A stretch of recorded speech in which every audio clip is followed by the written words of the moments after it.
hockey fans across the United States and Canada. I am Rhett McGibbon, alongside me, Patrick Strawn, and welcome back to the LaHaye Ice Center for Day 2 of tournament play here in the BRHC. Liberty Flames about to face off against the William and Mary Tribe. And Pat, some people are saying this is the championship game right here. I would agree with that, Rhett. This should be the championship game. I mean, you have two stellar performers on Liberty's end. You have the all BRHC forward and Brandon Cockburn, and then second team mentioned in John Hyland. Yeah. And then on the other end, you got the MVP and their goalie and Ben Huff, and then you also have the coach of the year that they're facing off as well.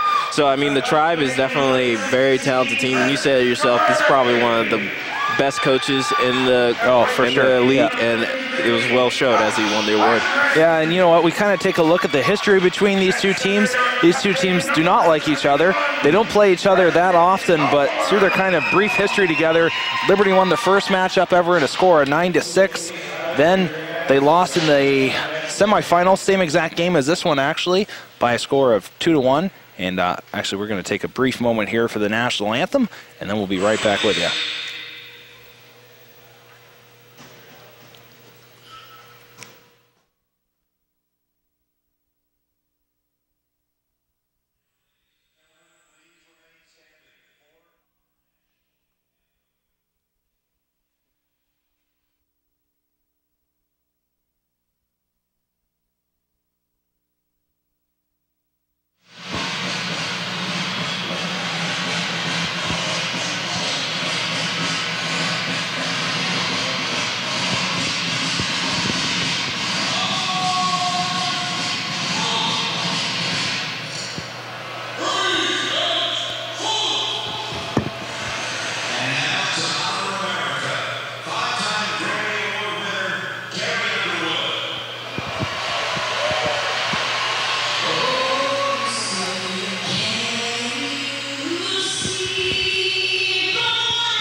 And we were saying earlier, two teams don't like each other.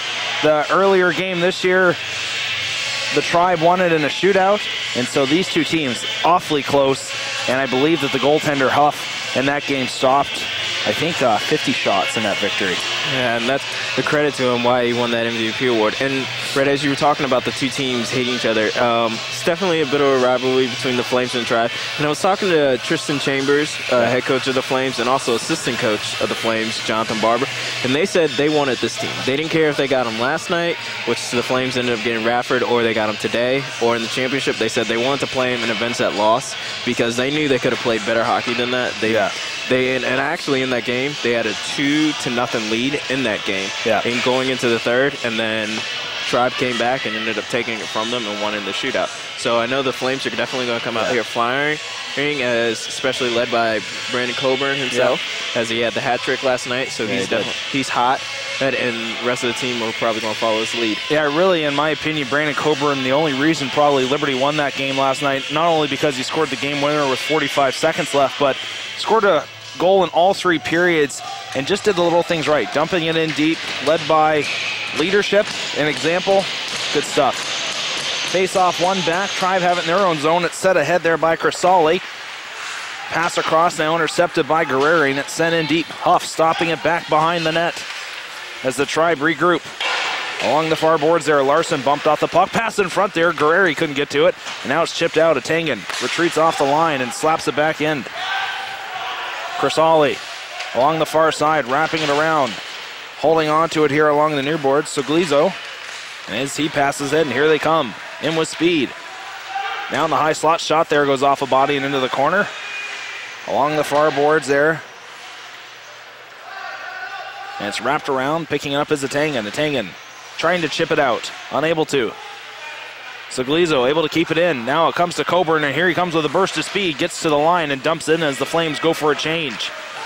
Crisali gets a hold of that one quickly, trying to play it ahead, but a good stick there by Crosley, intercepted that one. Crosley hanging on to it. Passes it across. Colton Crosley with it now along the far boards, looking in front. LaRiviere's there. Crosley knocked off the puck, and picking up and skating away with it was Anderson momentarily. Finally played ahead. Suglizzo chipping it in deep. And the Tribe here are going to have to be cautious of a minute 20 shift to start this game. They're going to wear themselves out. Pass ahead, LaRiviere now. Leaves it there. Crosley had it in his skates, comes across on the offsides. And Crosley taking an extra shot there on Levy, and he's going to be going to the sin bin. So, needless penalty started off here for the Flames, and going off as well is going to be Levy. They take both, and I don't agree with the call, to be honest. I think it should just be Crosley going off. I agree. Crosley he gave a retaliatory hit, and the Flames need to be careful with this because this is what got them in trouble last night. As Austin Crosley, I don't think he should have been ejected from the game, but he gave a retaliatory hit after he was hit last night, and he was ejected, and it cost him a 5-minute major and gave Radford the chance to take the lead and took the momentum in that game. So the Flames have to be cautious of this, and you might want to calm down that Crosley duo of theirs. 4-on-4 hockey here. Now skating away with it, coming up with a bit of speed is Yager. Comes in across the line, sending in the layer on the far side. Scuzzarella. And getting and sending it on the backhand. Mudries. Wrapped around the boards. Coburn there. Trying to chip it with one hand. It's sent back down deep. Fitter wrapping it around on the forehand. Didn't get much wood on it. Now it's in the corner. Trying to send it toward the net. There was the Tribe. It comes out in the slot, but coming away with speed now is Fitter. Fitter and Guerreri on a 2-on-1. Fitter has it. Shot there, and getting the body on it was Huff. Great save by Huff right there, and that's what we said. He was the player of the year. And you mentioned earlier, he stops about 50% of his shots. He has a save percentage of over 90%. He only allows about 1.5 goals per game. So the Flames are going to have to be sharp, and also beat the Tribe with these odd man rushes that they just got right there. Puck down deep, skating out with it now. Scuzzarella, he throws on the brakes and sends on the far side there. Crisella with it now. Skating in, smart defenseman, takes a long shot there, easily gloved by Highland, he holds on. And one thing that the Flames are going to have to do, Huff, MVP of the league. He's not going to let pucks in he can see, but you have to play smart hockey against this guy. And on a 2-on-1 like that, shooting it at his glove or in his chest, not going to get the job done. You got to shoot low pad. D3 is what I say is a low pad hockey league. There is Highland with a good save and no rebound, and that's what you want to see from him early on. Low pad hockey. Create your own offense by shooting at low pad, getting the rebounds, and the only way you're going to get pucks by this guy is banging home the trash. And right there on the 2-on-1, the Flames didn't do that. Banked off the boards, kept in by the Tribe. Going back for it now, Lilly. Lilly throws the brakes on behind the net, sent there along the far side, turning. Unable to get to it was Clackering. Puck comes out in front and sweeping it into the corner. There was Highland. Lilly with it again. He's out there with Muir on the back end. Throwing on the brakes. Clackering and Crosley out. Muir with it. Sends it along the near side boards. Crosley picks it up, and here he comes. Austin Crosley winds up, takes a shot. That goes off a body, and boy, Huff had to be sharp on that one. And some skates now. Clackering, top of the circle, has it, sending it in on goal. But Crosley couldn't get the handle, and now skating away. Scuzzarella Far side, Crisella looking in front. It's picked off. Crosley clackering on a 2-on-1. Here they come. Has it. Looking in front. Still with it. Sending in front. Tip there, and it just goes wide. Clackering almost got the Flames on the board. As the net there has come off its moorings, and the face-off will be here in the neutral zone. You know, Ray, I like that play. Crosley giving the outlet pass to Clackering. I mean, he just couldn't get his stick on it in the right positioning, and kind of a bit of a bad bounce from the puck. But Huff, that sure would have put the Flames up, but 1-0. That's what they want to do. They want to take the lead early on this very talented Tribe team, as they've shown that they can score in bunches this year. And we talk about, what scoring in this game. The first goal is going to be huge in this game. It will. It will give them as it kind of goes without saying, anyone who scores first typically gets the momentum. But as we saw last night, just because you score first doesn't mean you're going to pretty much secure the momentum. It's about playing fundamental and disciplined hockey as well. So as we were talking about earlier, you want to get the pucks on net if you're the Flames, and as well as the Tribe, but also you want to pick up those loose rebounds too. You know what, and talk more about the first goal. I think the longer this game goes at 0-0 or kind of at a 1-1 pace, the more in favor of the Tribe it goes. Just the fact that goaltender Huff has to be in the Flames' head a little bit. He stopped 50 shots. Last game, shot there, and Highland makes the save again. He stopped 50 shots last game. The Tribe came out on top. Nobody could beat him in the shootout.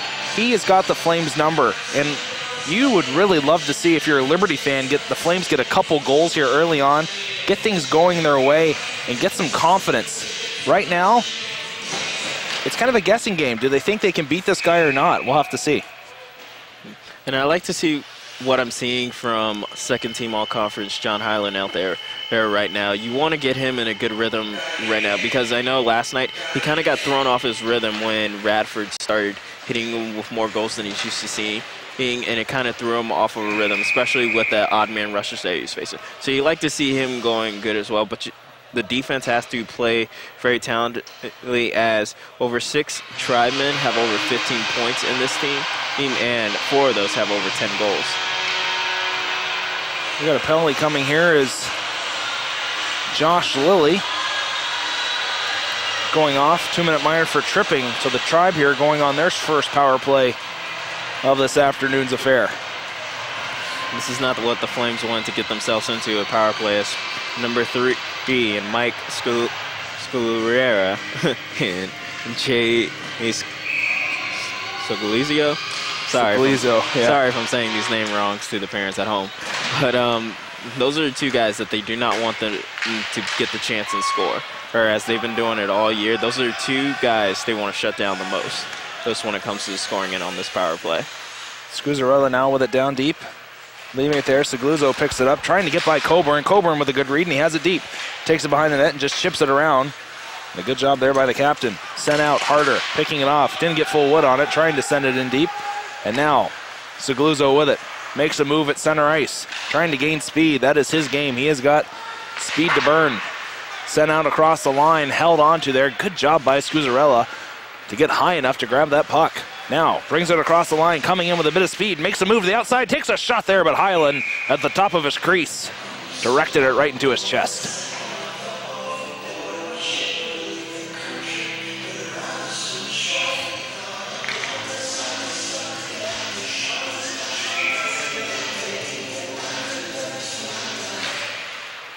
Puck out to the line, pass across, Scuzzarella back there. Crisella there as well. Takes a shot in on goal, and that just went wide. You can see the smarts by the player looking for the screen and then just throwing it on goal. Puck down deep. Looking out in front, Seglizzo. Puck now, high slot, shot there, goes off a body, and Fitter able to clear it out on the backhand. Good block there by Brendan Fitter. Near side boards, a Tangen able to poke it out with the one hand. Now it's sent, center ice. Levy had it momentarily, now Crisella still with it. The Tribe here stack their top power play unit. They've been out here for the whole power play, eventually cleared out again by the Flames, and now with it once again at center ice, Scuzzarella. Sent in deep, Fitter goes back for it, gets there in time, has it, makes a nice move, and now he's able to clear it out to the blue line, but keeping it in there was Crisella. Top of the slot, when walking it across there were the Tribe. Good read there, and now giving chase. Clackering as he read that play nicely, able to clear it out. Huff wraps it around the boards. Crisella picks it up along the far side half boards and now takes it back behind the net as William and Mary regroups in their own zone. Winkler almost lost the handle there to Clackering, trying to shoot it back in with the Flames, and now Clackering gets it just across the line on the backhand. Crisella, far side, had it picked off. Atengan now coming in, top of the circle, takes a shot, and that goes off the shin pads and wide. Coburn is there as well. Atengan looks like he's on his game tonight. Along the boards, Coburn gets it deep. Guerreri slipping in front. Coburn with a man all over his back, still has it. Nice move. He dishes it off. Guerreri with it now. In front is Harrison. Guerreri to the backhand, tried to make a move, but stripping above the puck there was Crisella. It's sent ahead. Levy was looking for it. He's in behind Harder, and Harder gains the line and sends it in deep. Harrison in on the forecheck. It's wrapped around the boards. Trying to get it out and able to there was Levitt. And now it's sent in along the far side. Harrison in on the forecheck. Guerreri throws a hit there at center ice. And now Muir plays it ahead. Chipped there by Harrison as he overskates the puck. And now William and Mary just send it back in. And here, good opportunity, Pat, for the Flames to get something going. The four best players for William and Mary just on the ice for a full 2 minutes. This is kind of your time to get the offense going. It is, right? And also, as you said earlier, the Tribe are taking a lot longer shifts than I think they normally would because they know how dangerous this Flames team is. So they want to get it. I guess they want to score and rev up the score a lot earlier than you typically would see. But the Flames have a huge opportunity right now as they have Mark LaRiviere and the Crosleys out there who are very well capable of scoring themselves. Austin Crosley with it, trying to send it back door, but LaRiviere couldn't get the shot off. Wagner now at the near point, sending it towards the goal, and that just went wide. Colton Crosley dragged down on the far side, and finally, William and Mary almost cleared out. Crosley still with it, top of the circle, has it, coming in on the backhand, trying to stuff it through, but Huff made the save. Wagner trying to keep it in with the glove, and now it comes back to Lilly. He's out of the box. Crosley with it. He's been dangerous here tonight, chipping it off the boards, but a good read there by Scuzzarella, and now it's sent ahead. Ooh, the Riviere leading with the leg there. That could have been dangerous, but it's sent back in now behind Highland, where Austin Wagner retrieves it and wraps it around. Riviere goes back to pick it up, banking it off the boards. Crosley now trying to play it out. He's knocked down, walking in. Crisella makes a nice move to gain the zone. Still has it momentarily, but the Flames able to get it out to the line, but keeping it in there were the Tribe. Top of the slot now, sending to the corner. Lilly. There was Suglizzo. Sent in high slot and trying to get the shot off there. William and Mary. Down deep, Wagner draped all over his man. Still has it, wraps it around the boards. Long shift here for the second line for Liberty. It's finally sent out, but now coming in all alone here, if he's got the speed, Colton Crosley. He's dragged down. And let's see if he points to center ice. He's still got his hand up. And that's going to be a penalty shot, folks. Oh, this is a huge opportunity for Liberty, Brad. The second leading scorer as far as points go for the Flames, and the second leading goal scorer for them, Colton Crosley, has a huge opportunity right now, right? We'll take a look at the replay here. Crosley clearly on the breakaway. I love the way he protected the puck to get in there, and he is definitely hauled down. Let's see what he can do here. We'll see. You know what? If I'm Colton, I'm shooting all the way. This goalie, his game is quick legs, quick speed, post to post. He's a smaller guy. Back him in, come in with a ton of speed, get the shot off. But here we go, Colton Crosley coming in, taking a bit wide, still has it. Forehand, backhand, Spinorama shot there, and that's easily stopped by the goaltender Huff. You know, I'm not sure if I kind of like the move Crosley did right there. I mean, he tried to get too fancy with it. I mean, as you said, right, just take a shot on net. Much better than try to do a little razzle-dazzle on him. Well, the problem with that, not enough speed. The goaltender there, you're coming in so slow. He's reading it all the way. I know he's gassed there from the last check. He'd been out there on a 2-minute shift, so you can't say that. I think that's why I also go with a shot as well. Big hit thrown there by Atengan. Now down deep with it, Lane Moore. Moore skates away. He's got a bit of speed as well. Has a man draped all over him. Pass there. And able to get the stick on it behind him was Harrison. Down deep, Olsen on the forecheck. He pins it along the boards. Olsen still with it. Banging away at it. It's wrapped around. Fitter keeps it on the backhand and chips it down deep. Olsen behind the net, trying to get out in front. Still has it. Nice move by Olsen. And he sends it around. Fitter, can he keep it on the far side? No, he can't. And Olsen, that's the kind of guy, Pat, that wins you championships right there. The work he does down deep, I love his game. He does. He's not trying to really score. He's trying to just, actually, he was just doing a little dancing back there and wearing this team out. And, you know, you like guys like him. He stands in front of the goalie. He'll rough him up a little, but not too much where he'll draw you an unnecessary penalty. And he's also one of those guys that doesn't mind taking a hit, but he'll give one back as well. There's a shot down there, easily knocked down by Highland and smothered. Yeah, you know what, it kind of, I used to coach these guys, so I still have the blood in me that wants to change lines around, but I would love to see Olsen on the top unit with Coburn and Guerreri. I love Clackering, the speed he brings, but I almost wonder if Olsen, just his work down low, as Coburn with a nice move coming in, shot there, went high and wide. Harder there pinching in, and boy, Muir able to pinch that one off, or on a 2-on-1. Would have been two of the leading goal scorers. Scuzzarella leading the way. Muir there trying to throw the body. Puck comes down a high slot there, and Highland gets the stick on it and makes the save. A lot of people looking at Highland last night wondering what was wrong with him to a degree, because like you said, he's not a 6 goals against type of goaltender, but here's the thing. Liberty hasn't played a game in about a month, and it's hard as a goaltender when you haven't seen game action that long, and he looks a lot more kind of in the zone tonight. Guerreri, the nice move. Inside, Clackering trying to get it towards the net, but that rolled off his stick. Coburn down low, battling for it. Clackering in there as well. It's still on the skates.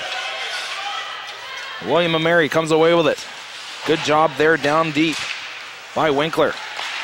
Sent in. Coburn trying to get the tip. It's in the corner. Coburn still with it. Pinned along the boards. He's digging away both sides here now. Coburn takes a high stick there to the face. No call on the play. It's wrapped around, keeping it in. And unable to there. Wagner has to skate back for it, and he's got a man on him. Wagner plays it along the boards. Now he blows a tire. Guerreri there to help out. Sending it far side. Flames here with a change. They got to do it quickly here. Is coming in with it is Crisella. Crisella, top of the circle, takes a shot, and getting the blocking arm on it was Highland. It's wrapped around the boards by Crosley. Getting to it here will be Guerreri. He chips it out. Lariviere now gains the zone and sends it in deep. Crosley in on the forecheck. He rides his man into the boards. Lariviere with it now. Lost the handle as he tried to take it out in front. Now Crosley had an opportunity, but he couldn't get the full handle on it. Crisella with it in the far corner. Banking it off the boards and out. That's not going to go for icing here, as they say it was a playable puck by Fitter. 7:22 left in the first. We got a 0-0 hockey game, and the best scoring opportunity came off a penalty shot by Colton Crosley. The Riviere now driving it in, taking it towards the net, throwing it out in front. Crosley on the back end, trying to send it there, but the net comes off. And we're going to have a face-off. That's one thing that happens a fair bit here, Pat, is the moorings comes off the net. Saw that a lot last night here on this end, especially as Bobby Burke was tending the twine for RDU.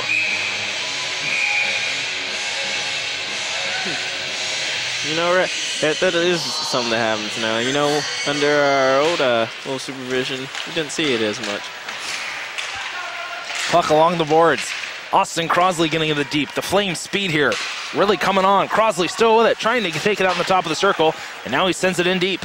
Lorvie there with Crisilla. It's wrapped around the boards, kept in by Atangan. He tries to chip it in, but now coming 2-on-1 if they hurry. The Tribe shot there. Highland gets the glove on it and makes the save. That's a heck of a save by John Highland right there, and that's what you want to see from him, Brett. That you want to, and he is in the zone, as you said earlier.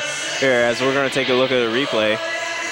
Hey, right there, easy glove down. Well, maybe not so much easily glove down, but he had to be sharp, as Austin Yeager was definitely looking to put the Tribe up 1-0. And we were talking a lot about Ben Huff, about how stellar he's been playing. And as you said earlier, at John Highland, you know, it was a rough game for him, but and we don't usually see 6 goals out of him, or let alone the Flames give up 6 goals. But as you said, they hadn't played in a month, so that's probably, they had to get the rust off of them. And also something huge with the Flames as well, they had a lot of turnovers last night, not only in their own end, but in the neutral zone, which gave Radford a ton of opportunities and gave them 2-on-1 chances and put Highland in a lot of bad spots. So that's how a lot of those goals came, and also how it probably took him off his rhythm as well.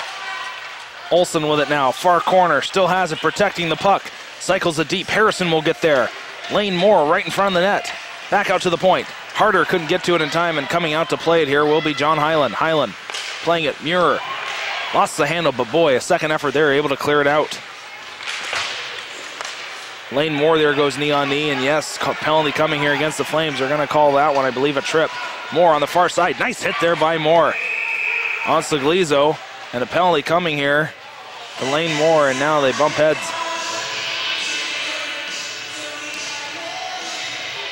When the Flames are going again on penalty kill, and Rhett, the Flames have had more special teams than they want.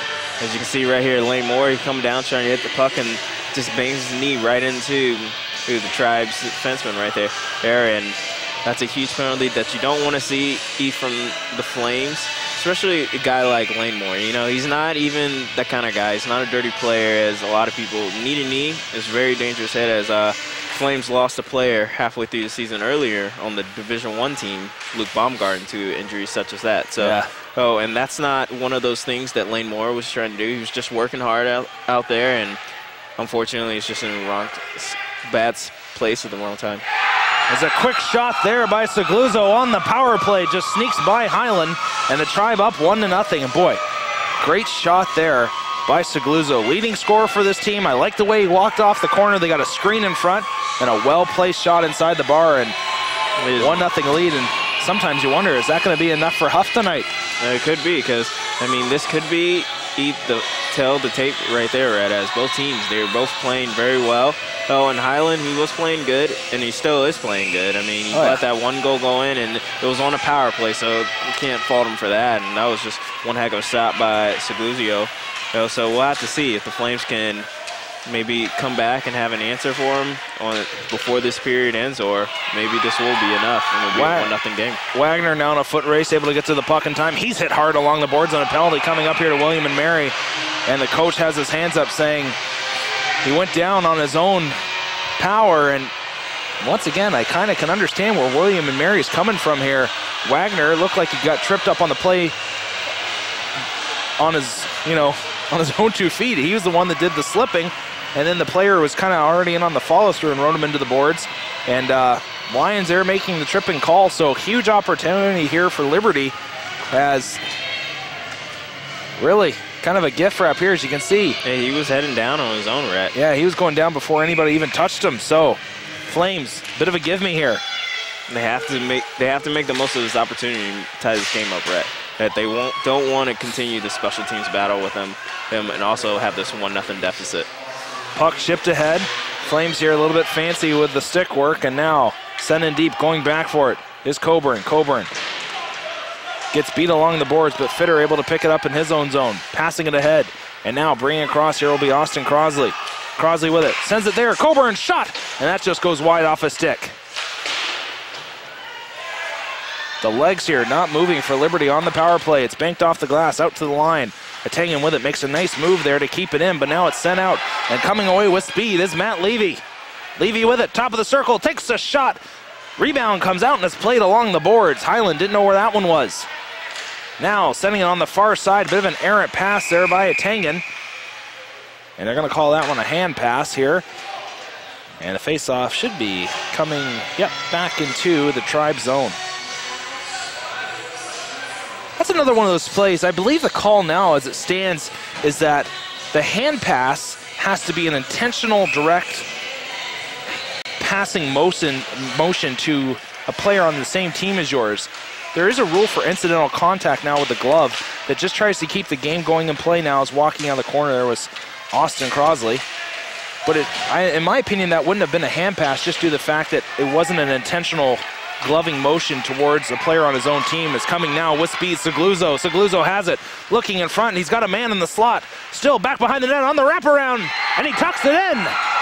Sagluzzo with a second of the game.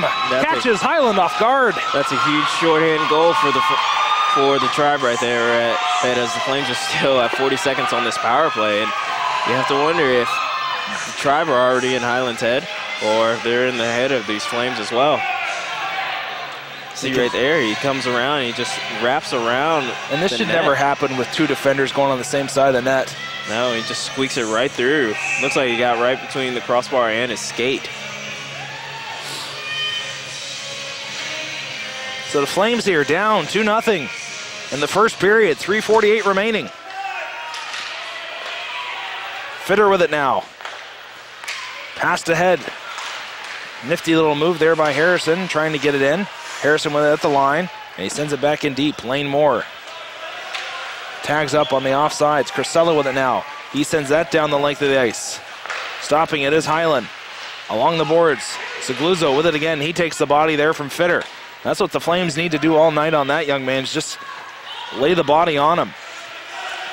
Crisella has Olsen in on him. Now trying to get it deep there was Lane, and picking it up will be Fitter. That's going to do it here for the Flames power play. William and Mary back to full strength. Fitter with it now, makes a move to the backhand, trying to get on goal. Olsen with it, backhand shot. Oh, almost squeaked through some legs. Tangen can't keep it in at the near point, and now going back for it, Nate Tangen. Off the boards, out to the line, pinching in there was William and Mary. But now coming away with it, Lane Moore, he's got a bit of speed and a bit of room to work with. Lane Moore, pass across, but Tangen not stepping up on the play in time. Didn't get the handle. It's sent out. Carl Harder with it now in the neutral zone. Played ahead. Clackering brings it across. He's got Coburn slipping into the high slot. Clackering with it, lost it off the stick there, and boy, Coburn takes a vicious hit there. Now he comes back in the player's face, and don't blame him. And I think he's sending both off.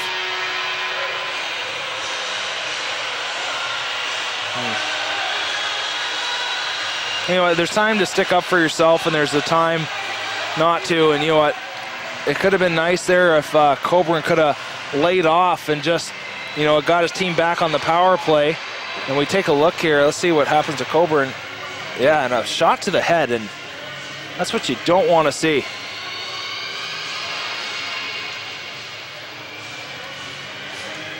Yeah, Jaeger's lucky that Coburn didn't try to do something retaliatory and drop the gloves with him right there. I'm not sure if he is intentionally trying to hit him in the head, but it came across that way and sent him right into his own man Huff.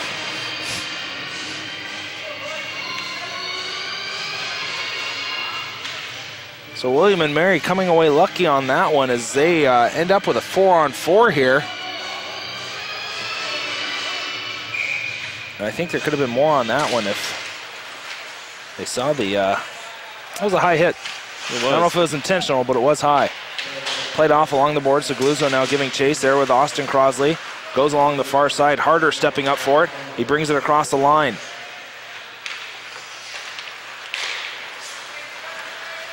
Pass across, out of the reach. Harder goes back for it. He's out there with Muir. Bit of a dangerous pass there through the neutral zone, and now it comes ahead for Crosley. Crosley in on Crisella, trying to take it wide with speed. Throws on the brakes. He's looking in the slot. Still has it, and he cycles it deep. Austin Crosley gets to it. Sending it in front. Crosley with a shot, and that just goes wide. Along the boards, played ahead, and now getting to it. Muir. Now Austin Crosley comes across, winds up, takes a shot, and that goes off a body and into the corner. Scuzzarella wrapping it around. Crisella out there as well, playing it off the boards. Crisella throws on the brakes, it rolls off his stick, and now back down deep into the Tribe zone. Off the boards and out. Chipped ahead now. Clackering going after it on the near side, and they're going to call that one offsides. The face-off will be coming back here in the neutral zone.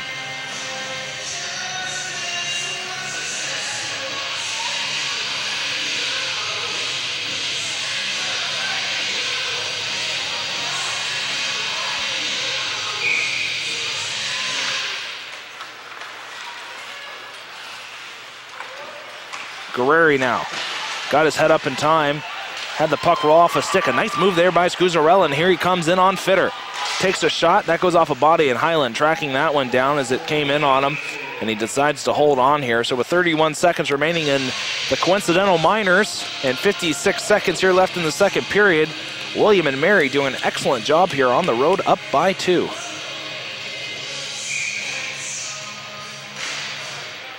Fitter with it now, down deep. Looking ahead. Pass along the boards. Guerreri with it, sending it in. He's tied up down deep there. Scuzzarella draped all over him. Guerreri walking out, back out to the point, walking in. Fitter across. Satangan had to go back for it. Satangan shot through legs, and that goes off a body and wide. Fitter now pinching in, top of the circle, shot, and he misses. Flames desperately need to get the pucks on net. Both men coming out of the box. Fitter with it. He plays it up there, and now Clackering coming ahead. Dropping it back. Guerreri takes the shot, and that goes off a body in front. Coburn with a shot, and oh, he just missed at the far post. Guerreri sending it into the near corner. Going back for it, Coburn. It's wrapped around the boards. Leave it, couldn't get it out. It's played ahead now and across the line, and that's going to do it for the first period. William and Mary up by 2. I don't know if you saw, I'm sorry, I was taken away because I don't know if you saw over there in the corner what happened between Brandon Coburn and looks like Mike Larson. He kind of just threw his stick at him right after they went into the boards a little. And Larson, and which one threw the stick? Larson threw the stick at Coburn, and he looked at the ref. Larson, you're not going to call that or something, when I just looked like it was just a nice clean hit, but I don't know. Yeah, so you got to like here what William and Mary's doing, Pat. They're playing their system. They're staying within their game. They're not turning pucks over, which Liberty's done on the power play. That's what led to the shorthanded goal. If they can keep this sound kind of disciplined game up, they're going to be in good shape. They are, and Huff's playing really good. And the X factor, you have to say, has been not only Huff, but it has to be Jay Sogluzio. There you go. I mean, he has both the goals, including that shorthanded goal. And even John Hyland, he looked at himself after the goal went between him, and he was like, I can't believe I let that one go. Yeah, he knows he has to have that one. It should be a 1-0 game. So, I mean, the Tribe are definitely looking pretty right now. One thing Tribe are doing really good job of is getting bodies and shooting lanes. They are. They're definitely collating a lot of traffic in front of the net, and they're also screening Highland very well, making it hard for them to save. Well, at the end of the first period, Tribe up by 2. You're watching the BR8 Championships live from LaHaye Ice Center.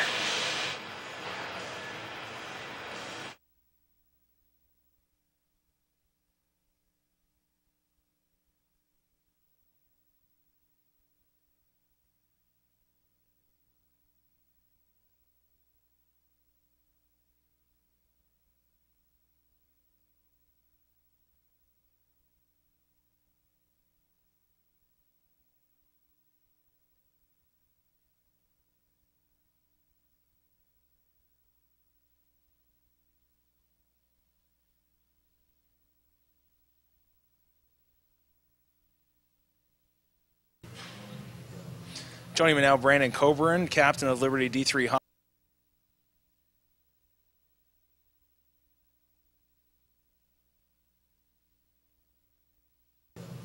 Joining me now, Brandon Coburn.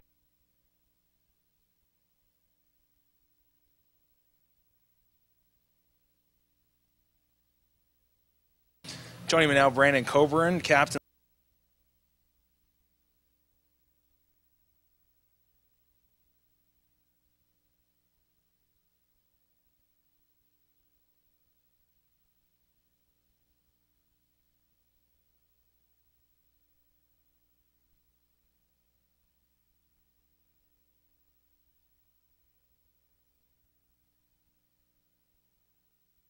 Were defeated earlier on this year by them as well. I'm sure you guys are looking.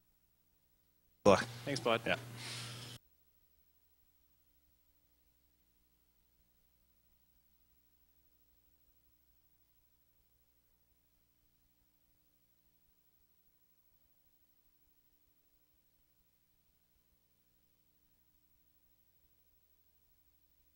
Into tomorrow. Thanks, Brandon. Best of luck. Thanks, bud. Yeah.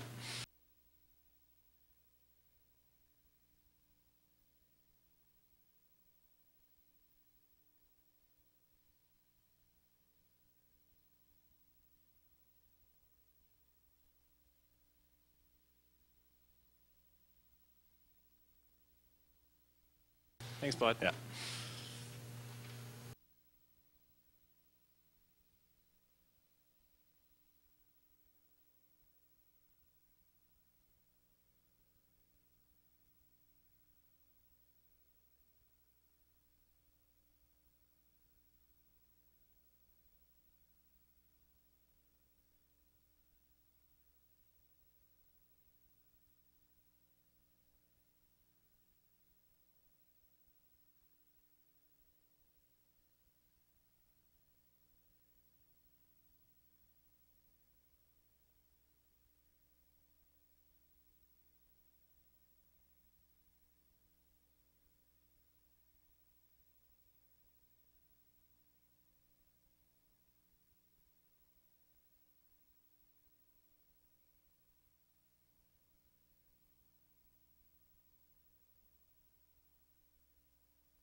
Welcome back to the Hay Ice Center, where the William and Mary Tribe currently leading the Liberty Flames by a score of 2-0.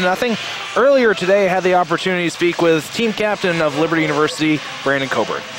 Joining me now, Brandon Coburn, captain of Liberty D3 Hockey. Brandon, last night you guys got things going underway really well in the first 2 minutes. Yeah, you know what, Red? We just had a lot of trouble dumping the puck in. Kind of got away from our game plan. That's really been our problem all year long. So if we can just get the puck in, we'll be fine. What did the coaching staff after the game say to you guys, kind of get you refocused, regroup for tonight? They said, you know what, we're the most talented team out there. If we play our game, no one's going to be able to compete with us. So we just have to trust in ourselves, trust in each other.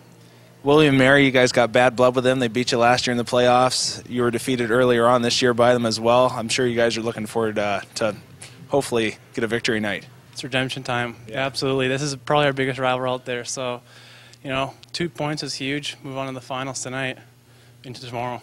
Thanks, Brandon. Best of luck. Thanks, bud. Yeah. As plays back underway here, Crosley on the forecheck. Lurivier there as well. Colton Crosley at the line, keeping it in. Still has it, sending it there, looking for his brother on the back door. Austin out to the line, harder with it now. Shot through, and easily tracking that one down was Huff. And Pat, we were saying, next goal is huge in this hockey game. If William and Mary gets it, this one's all but over. Liberty gets it, they have life. They do.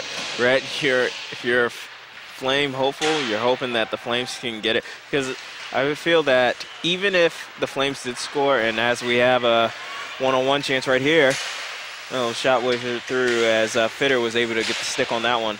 Yeah, good job there by Fitter. As we were saying earlier, that if the Flames can somehow, because they're kind of like skating, it's like William and Mary's out skating them out. It's like they're kind of tired. There's no life in them. There's no excitement in them. Not typical Flames hockey that we've seen them play all year long. I know that second goal was definitely an old doozy and something they didn't want to see, but that they have to forget about that and start playing in the way that they're capable of. Puck there, Clacker can get it across the line. Like you said, they need a big hit or something like that. You know what, I think the biggest thing that's affecting them right now is just shot selection. As that one in on the offsides, Tribe have to tag up, and that one should be sent all the way down, as it is. Shot selection's huge here. You're sending so many shots, trying to go high. Like I said, low pad. This goalie's good, but every goalie lets out rebounds sooner or later, and you have to capitalize on that rebound when it comes to you. And I think that's the only way you're going to get it by Huff. He is positionally sound. He does an excellent job of tracking pucks through traffic like you just saw. And really, you're going to have to work hard to score on this guy. Sent in deep, going back for it, and picking it up behind the net is Atkins. He's down deep. He was pinned along the boards. And now coming back the other way here is William and Mary. Pass along the near boards. Levy with it, sending it in front, but unable to get the stick on it there was Muderez. Clearing it out on the backhand, Fitter, and going back and able to get to it in time is Atkins here. And icing is called.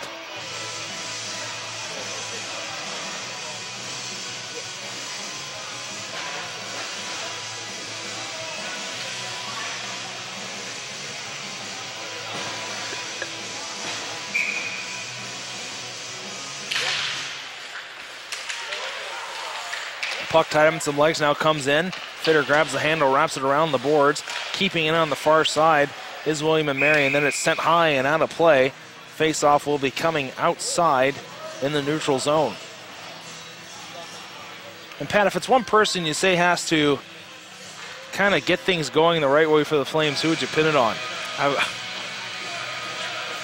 mean, to be honest, the man's wearing a C for a reason. I have to give it to Brandon Coburn. I mean, he was the key player last night for the Flames. I mean, it was not only the 3 goals that he scored, but it was just everything else he did. He led on the bench when he was talking to players, keeping the morale up. He led right there as we have a break right here. Oh, it's set into the boards. And as we were saying, he also talked to the troops in the locker room, got them riled up. And that's what it's going to be. It's going to take not only him, but it's also going to take the other 2 captains, in Guerrero and Lafleur, that they're going to have to help him out as well. Pass there, cleared out in the zone. I like what you're saying. Coburn does. He's cool. Boy, is Wagner almost sent their puck right in his own net. I like what you're saying. The captain has to get things going. You know what? And one thing I'm noticing here, Flames pinching. That's the second 2-on-1 this period. Last night, it roasted them in the second frame as well as the puck goes into the stands. And you can't give up 2-on-1s at this point. You've got 37 minutes left of hockey to be played. This game isn't halfway over. Flames, like you said, they can score goals in bunches when they get going. You have to stick to the game plan, get pucks towards the net, and not start trying to tie this game up in the next 2 minutes. Otherwise, you're going to be in a world of hurt. It is, because the Tribe, they're skating, as we said earlier, they're skating their top 2 lines pretty heavy. Heavily, more than the Flames are. They're skating their top 2 lines, and that's going to probably bite them come third period, and that's what the key thing that we're seeing right now. So we have to, like you were saying, you don't want, because something that they were doing last night, they tried to go for highlight reel goals, dangle the other person, and like they're just trying to just do shots on net right there, and it's burning them. The Flames just, as you said right now, stick to the game plan that Tristan Chambers and your other coaches have set up. Get good shots on Huff, more so on his pads instead of on his glove side, and up in his breadbasket, and good things will happen for you if you just play sound and disciplined hockey. Liberty there, Fitter getting to it. He's knocked down on the play. Sagluzzo laying the body. Fitter with a nice little move. Now it's played ahead. Crosley dropping it there. The Riviere with it. He's going to skate it across the line. Still has it now. Takes a shot, and that goes wide on the stick side. Pinching in was Fitter. Austin Crosley now with a deep. Looking in front, and that goes off a skate. Sagluzzo picking it up. He gains some speed through the neutral zone. Takes a shot that goes high off a stick and out of play. Face-off here coming once again outside of Liberty zone. And Rhett, as we talked about this in the pregame, there are two, as we can't say this now because the Flames have already let this happen. There are 2 players that you didn't want them to score at all, and that was number 3 and 22. Sagluzzo has 2 already, so they well, at least they did half of it. They kept number 3 from scoring. But at the same end, and as we have right here, a shot hits the sticks of a Tang, and I know Matt Levy, he was looking in for a goal right there, and Huff knocks it wide. But we were saying earlier, those are 2 players that you didn't want going right then. Pass in front now. Highland stops that and gets the glove on it quickly. That's Fitter there, and the man were going down together. And like you say, one thing that drives me crazy in all hockey games, turnovers at the blue line. And you're seeing that here tonight again. Liberty does it right there, turnover at the blue line. It comes right back on the other way, and they get a scoring opportunity. You've got to take that out of your game before you're going to be able to win a championship, make the regionals, so on and so forth. And I'm sure the coaches on the bench for Liberty just scratching their heads like, guys, what are we doing here? Get the puck deep, work it down low. Puck now along the boards, sent down and around. Coburn there as well. Now Clackering sending ahead. Guerreri couldn't catch up to it as Corsella made a nice play to get up to the puck. Muir across. Harder wasn't expecting it.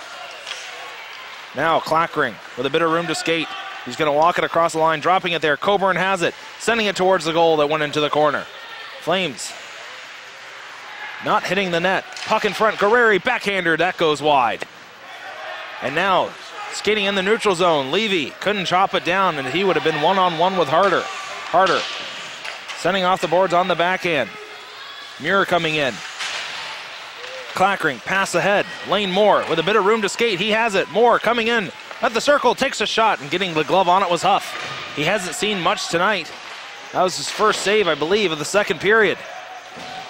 Atangan keeping it in. Penalty coming up here to William and Mary, and the Flames are going to go on the power play. And the Flames need, this is the time. They need to bring in a win on this power play right here. Right. I know that we've been saying that the Tribe has been skating their lines, but I feel like the Flames on this power play, or close to it, that first line, and more so of Guerreri, Crosley, Atang, Ing, Coburn, and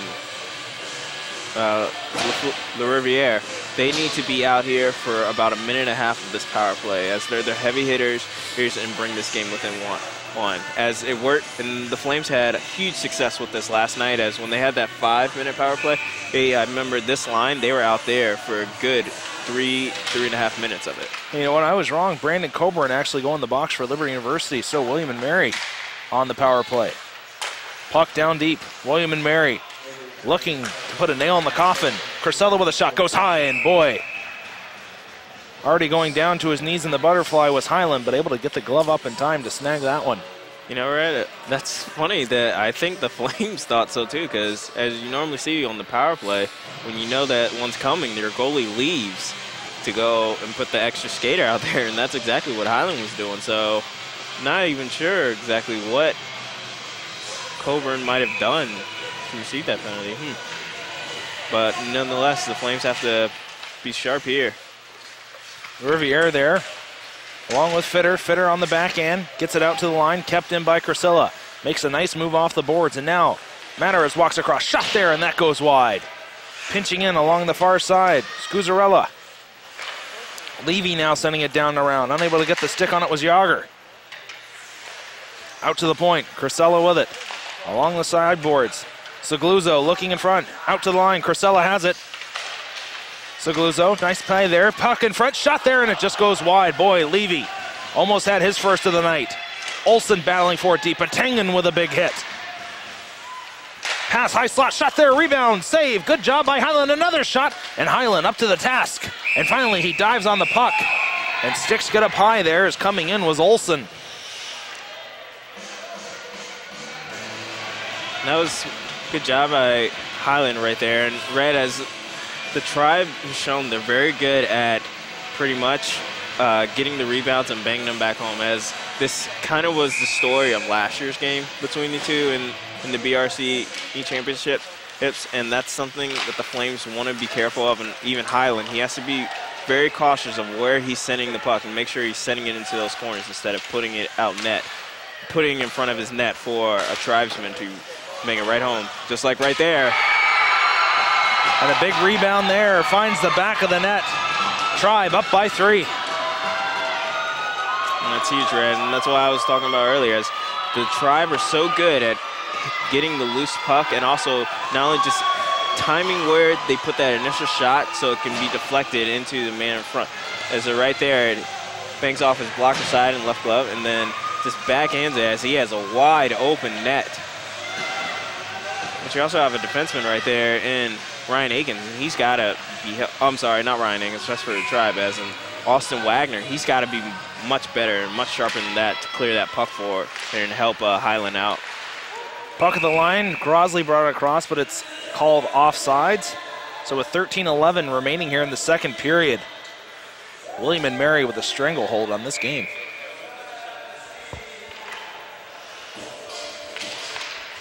Puck sent back, picking it up there, and now sending it in was Muir. Sharp on that one was Huff, down deep. Making a couple spins, the Riviere's on the man. It's eventually cleared out into the neutral zone.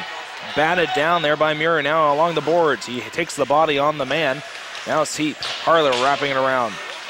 Stopping it there, now sending ahead Crosley. Sends it far side, Austin Crosley now. Walks in, top of the circle, has it, takes a shot that goes off a body. Still with it deep, looking in front. That's picked up. Big hit thrown there by Austin Crosley. Colton with it now, looking deep. Throws on the brakes. He's got Harder open at the line. Harder with it, walks across, takes a shot there. That goes off a body. And now coming in on a 3-on-2. We're the Tribe until a bit of an errant pass is going to go down the length of the ice for icing.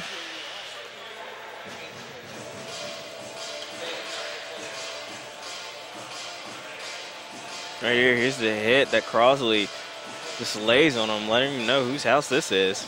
And you know what, Brett, that's something that the Flames want to do. They got to start throwing the bodies a little. And Austin Crosley, he's setting the tone right there, and hopefully some more Flames members in the forward end will help them follow. Shot there, rebound comes out. Trying to get it through was Coburn, but holding on was Huff.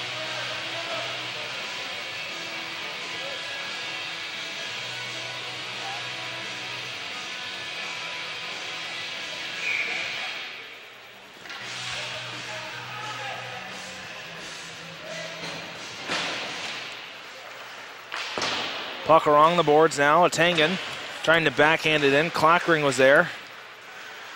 As he's back up with the top line again. Comes out across the line, and now Fitter with it in the neutral zone. Fitter skates away, makes a move, gets it to Guerreri. Guerreri walks in, takes a shot, goes off a body, and getting the stick on it there was Huff. Clackering had it hop over his stick. And now coming ahead with it, William and Mary. Tangen back for it. Wraps it around the boards. Guerreri gets to it, tries to chop it ahead, but he's filled in nicely there by Cristela. Coburn in on the man. Guerreri with it, sends it in deep. The Flames tag up, and they come back in. Guerreri on the forecheck, lays the body. It comes out across the line where Fitter's able to pick it up.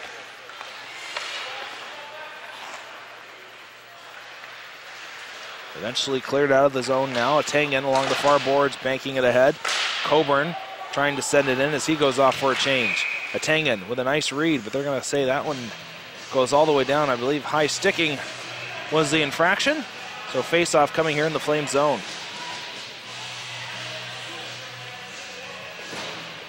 Red, if you're the coach of the Flames, what are you telling your guys so they don't get discouraged and stuff? I mean, they're down 3 goals right now, and the special teams of W&M Mary's been outplaying them. So what are you going to tell them to try to get them back into this game?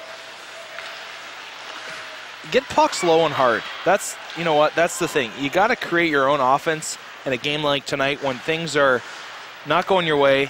Every shot you seem to take goes off shin pads or off a stick and out of play into a corner. The goaltender's on his game. You got to work hard along the boards and just get everything on net and actually hit the net, because the Flames taking a lot of shots that are going wide here as Crosley walks out. Backdoor play, sending it in front, and LaRiviere couldn't tap it home.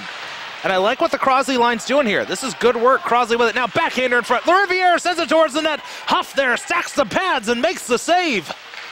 Crosley deep, looking in front. He still has it. To the backhand, and boy, it slipped off his stick. Austin Crosley getting it deep. The Flames coming close.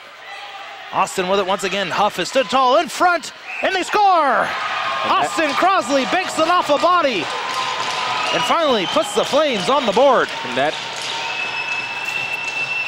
that is huge for the Flames right there, right? I know they just gave up a goal about 2 minutes ago. Now they are back into this game, and you saw that bench come alive, right? It's like it brought a little bit of life back into them. If they can possibly make this 3-2 before the end of this period, as there's 10 minutes left, it's very possible.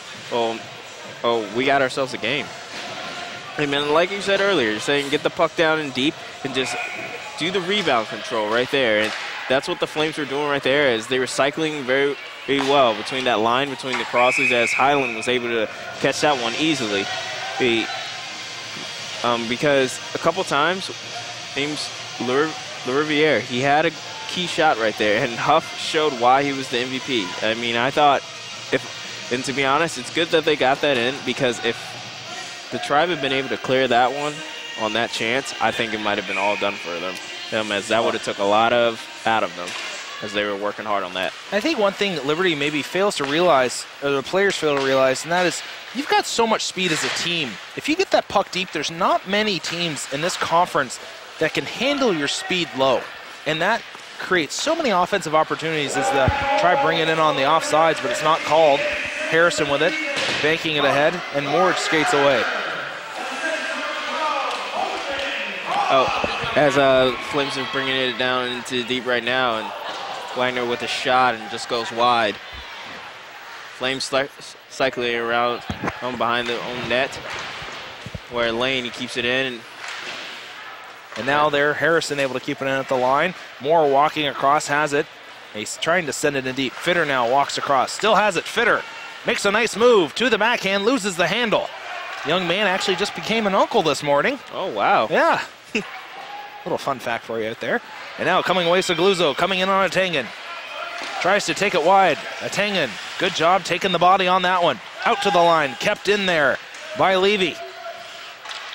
Things have started to pick up here after Liberty scored their first. Pass ahead, Coburn couldn't get to it. Huff holds on to it as Brandon Coburn was charging towards the net, and the face-off will be coming here in W&M Mary's zone. And we just want to remind everyone that these games by the BRHC are brought to you by Liberty Student Productions, same group of people that helped do the men's broadcasting in the Matcha tournament here for Liberty. They have brought you this, the camera work, all of the production you're seeing, as far as the replays, the audio, and everything. It's been brought to you on by Liberty students. Pass in front there just went wide as Clackering was trying to get it on goal. Coburn working hard along the boards. It comes out, Harder keeping it in, sends it towards the net, tipped in front, and Coburn bangs away at it. on Coburn. Looks like he's going to be called for that, as I believe he hit the goalie as the puck was still in the air. They're trying to just make it home, and I think he might be called for something. I don't know if that, I don't think he'll get a call for that actually. Yeah, I think it's just going to be, they're going to call it high sticking and things are going to come here in the neutral zone, and I'm not quite sure honestly what the William & Mary bench is up in arms about. No, that's just good hockey right there. Yeah, intentional high stick. The puck was free and just took a swipe at it. Did hit the goaltender in the process, but that's kind of like a follow through in the shot. I believe it's kind of in the same kind of realm as that. So out to the line, kept in. Going after it was Clackering. Harder now, coming in on the man here in the corner. Levy gets it deep. Picked up there. Coburn throwing the body. Harder with it. Behind the net, throws it off along the boards. Clackering can't get it out. Turned over. They've got it in the high slot now, eventually cleared out. And that comes back in across the line. Offsides will be called here. So face off in the neutral zone. And the only line that's been getting any offense going tonight, coming back out here, and they've kind of bought into the team game. The Crossleys with Le Riviere centering them, as they've had a lot of opportunities. They have, right? They're applying a lot of pressure, and they're Colin Crossley almost had a breakaway chance right there. They're having a lot of success, and the forward line of these guys between the Crosleys and Le Riviere, they're actually doing a lot of hits, and as you said earlier, getting a lot of shots. Colton Crosley tried to make a move around the man. It's turned over, and now Fitter with it in his own zone. Banking it off the boards, can't get it out. It's kept in. Fitter with another chance. Makes a nice spin here, and he skates away. Looking far side, Le Riviere try to get it on the backhand. It's sent ahead now. Austin Crosley in on the forecheck. Levy drops it back. Crisilla skates away. Crisilla sending it ahead. That's tipped in now. There by the Tribe, and they change it up. Atangan. Headman pass. Austin Crosley comes across the line. Sends it there. Le Riviere shot. That goes off a body and into the corner. It's back down deep. Unable to get the stick on it. Crosley. It comes out to the line where Fitter has it now. He banks it off the boards. Pass there far side. Didn't hit the man. Atangan now picks it up in his zone. Looking ahead. Off the glass. Crosley trying to knock it down and going back for it.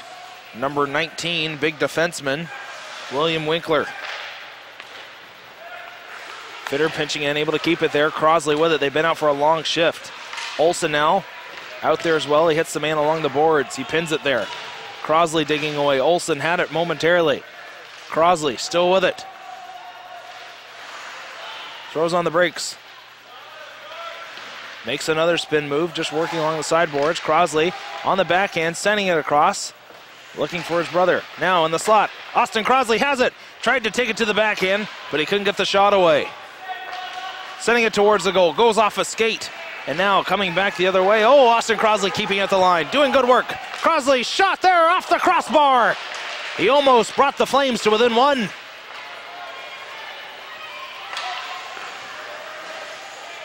Sending on goal.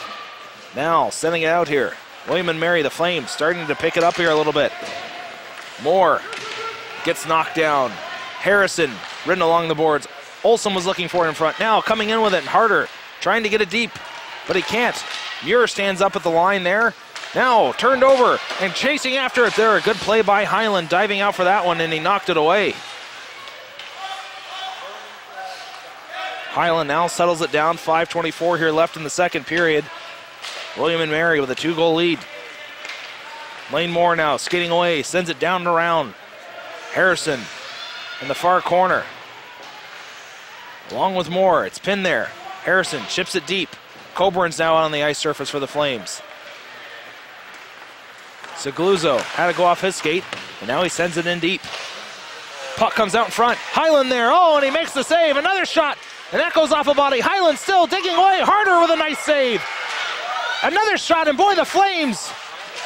The Flames D is playing fantastic right there. Whereas Atangan and Hart donating the bodies to the cause. As Highland, he was taken out of his crease right there. As we take a look at this replay.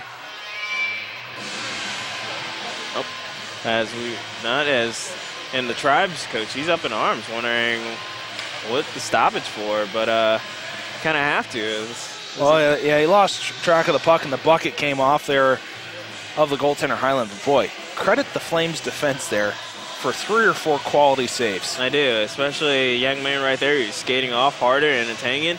I mean, Tangen, who's one of their more offensive defensemen, harder. He's known for throwing hits and laying bodies down on the ice. They both were definitely doing their back-end work right there. They're blocking multiple shots as William Mary had probably about 5 opportunities to make this a 3-goal game again. And you know, right, stuff like that is kind of what's going to give the whole team a jolt. When you see 2 guys donating the body and playing their hearts out right there on a play like that and helping your goalie out when he's kind of been taken out of position, that's what you want to see from this Flames team. Not just also the other things, but you want to see their defense pick it up because it's going to, in turn, retrospect and carry over into their offense as well. Puck in the far corner, chip deep. Tangen with a good read. Now coming down to get his Coburn. He skates away. He's got Clackering and Guerreri here on the near side with him. Coburn turns it over at the line. Fitter gets it back. Tangen ahead now. Coburn tries to chip it in. And now it's sent back to the Flames blue line. Pinching it off there is Fitter. And now Guerreri brings it across. Guerreri with it. Looking in front. Drops it back. Clackering couldn't get the handle on it at the top of the slot. Pinching it across and now coming in. Scuzzarella has it. Driving towards the net. Sending it in front but unable to get the stick down and on it was number 11 Anderson. Segluzzo spins there into Guerreri. Clackering now. Brings it across. He's tripped up and the Flames going on the power play here. Huge opportunity with 3:56 left in the second period for the Flames. Get close. Yeah, definitely get close. And you know, Red, I feel like that the Tribes might be skating a little bit on fumes and trying to just get out of this period as the Flames are outworking them. Other than that opportunity they had down on the ice a moment ago, the Flames, after a goal, have seemed to be working a lot harder, and hopefully we'll see here in the next 2 minutes they have a huge opportunity to bring this game within 1. Play back door there, quick pad save by the goaltender Huff. Fitter sending it deep. Coburn has it. Back to Fitter. Flames here have got the umbrella set up. Crosley with it now. Fitter. Coburn was open. Back to Fitter. Man in front. Shot there. Whoa, long rising shot goes high and wide. Now Tangen has it. Tangen along the boards. Cycles it deep. Lervier's there. Coburn lurking on the back door. Across now. Crosley. Sends it in. Fitter. Hit along the boards. And then it's cleared out by the Tribe.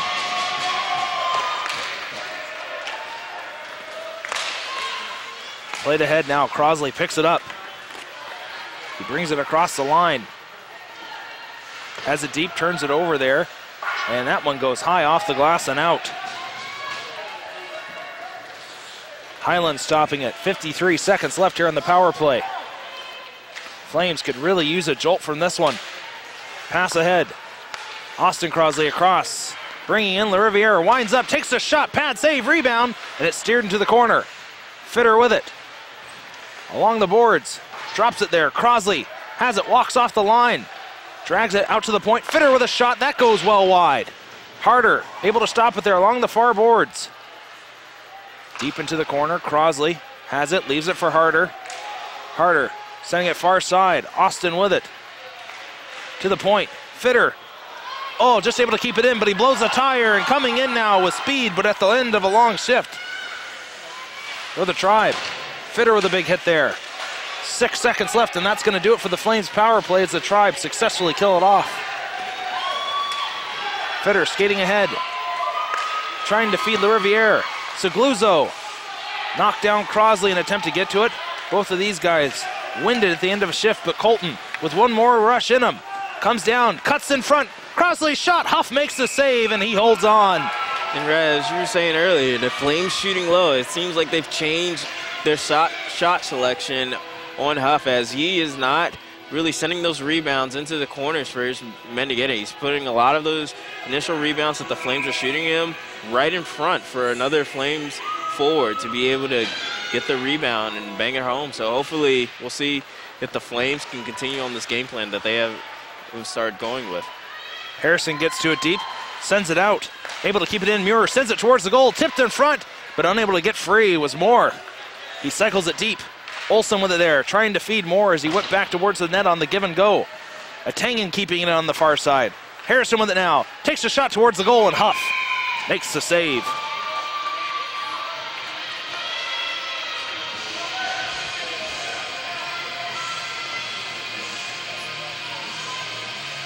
And there is assistant coach Greg Haywood.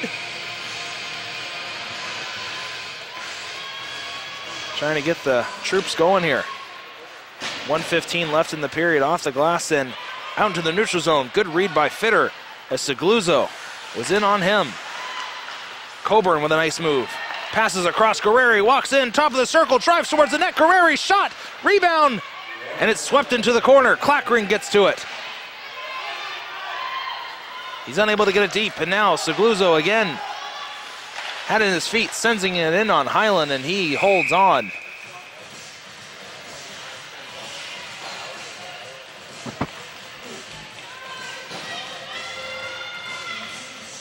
I like what Guerreri did there on that last shift. Gets his head down, protects the puck with his body, and just drives it towards the net. Like, not even looking to get the shot off, really. He's just looking to create havoc right in front.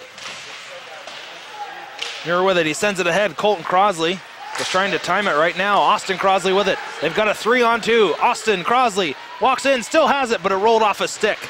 Sent in front. Colton couldn't get the stick on it. Now picking it up, Segluzo. He's got speed. Harder had him in the tracks for a moment. Muir now pinches him off along the boards. Colton Crosley rubbed off the Riviere. Has it. 4-on-2 for the Flames. Riviere taking it deep, driving towards the net, looking in front. Muir with it. Shot. And Huff makes the save. Huff has looked sharper in this second half of Red. As the first half of this period, he wasn't really seeing a lot of action coming his way. Hey, but now he's come on and showed why he was not only top goalie in this conference, but the conference MVP.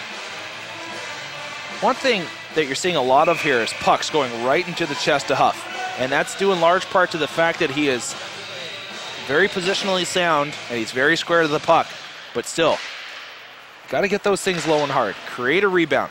If you have him coming across in a slide like that, get it low and hard. He's not going to be able to control the rebound. You might get one that comes out in front and boom, you're within one.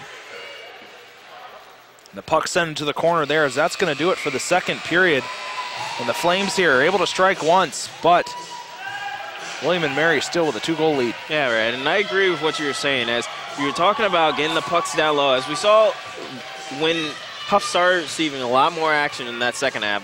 When they were shooting pucks low and getting on his pad, he wasn't able to get the initial rebounds and send them into the corners like we were saying earlier. If the Flames can just have one of their forwards, like someone like LaRiviere, or even, well, actually, maybe you want to keep LaRiviere there, and also Brandon Colburn, who is two of your bigger guys and two of your best scorers as far as your forwards go. And keep the Crosleys on the wings, and even maybe move up one of the faster defensemen and Atangan up to the wings as well. Every now and then. And especially on your special teams plays, you might get a chance right there. You just lay those pucks on them and you could rattle Huff and bring this game not only in your favor, but with the win. Yeah, you know what, they're in tough shape. You know what, I feel like William and Mary rather, kind of like the New Jersey Devils here of the BRHC. They can grind it out. They know how to hold on to a lead, and they're in perfect position right now. I don't know what that word I was trying to get out was, but perfect position right now to take this game away. Liberty is going to really have to just outwork the opposition to get back in this hockey game. They are. I don't know what speeches that the captains are going to give or what they're going to say, but if the Flames want a chance to get back in it, they're going to have to start at the opening part of this period. Well, at the end of the second period, Tribe up by 2. You're watching the BRHC Championships live from LaHaye Ice Center.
Austin Crosby.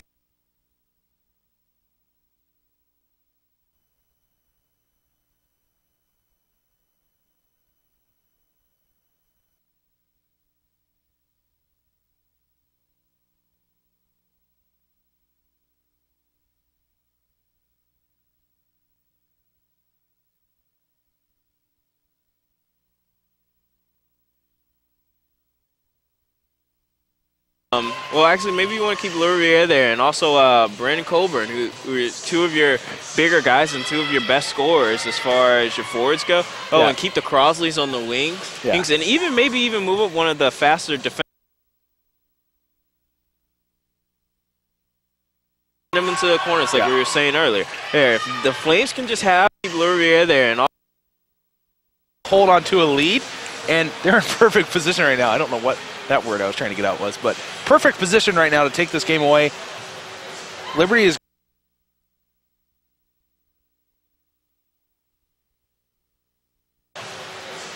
is going to really have to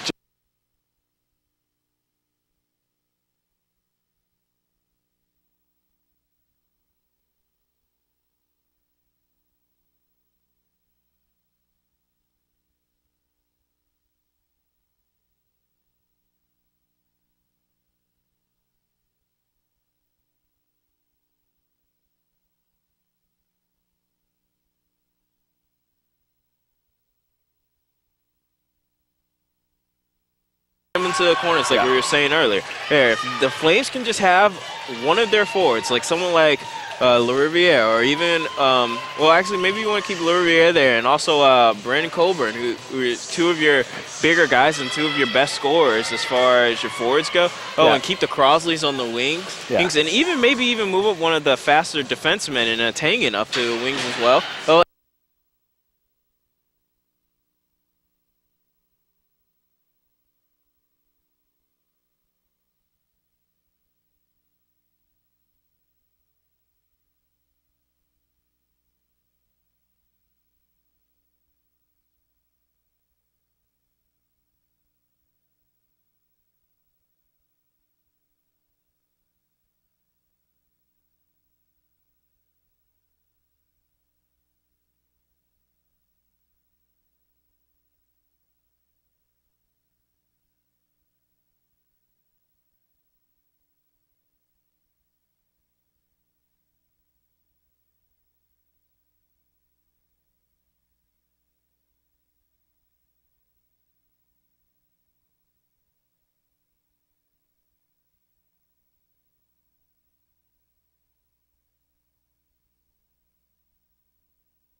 Ice Center. The William and Mary tribe currently leading by a score of 3-1. Joining me now, my daughter, Adelaide McGibbon, and she hockey fan. She always tells Daddy, I want to watch hockey. So. Oh, she's going to take some notes for us. Yeah, she is. New statistician tonight. I think she's going to drop a play that we're going to run down to Coach Chambers in a minute. Yeah. And just to let us know, our family are Leaf fans. Good to see. Put the hands up. There we go. Okay. Even though my wife would like to credit her to the Habs, but we're not going to go there. But, Pat, coming into this one, third period, it's looking like the end for the Flames here if they can't get anything going offensively. It is, and the Flames are going to have to pretty much do what they did on that last goal. They're going to have to, and that's what you were talking about doing all night long. Instead of doing the initial shots on his gloves, on Huff's glove side or on his chest, I mean, because he's showing why he's top goalie in this conference. So you can't just do the typical, shots on him. What you're going to have to do, you're going to have to get those shots right on his pads, and especially in between them, more so in that 5-hole area, because the Flames have had success when they're banging it off of that and having that initial rebounder in front to get one of those rebound goals. Now Crosley coming in with speed, has it, takes a shot, that goes off of shin pads of Crisella along the boards. Crisella able to get out across the line, and now picking up and playing along the near boards is a Tangen.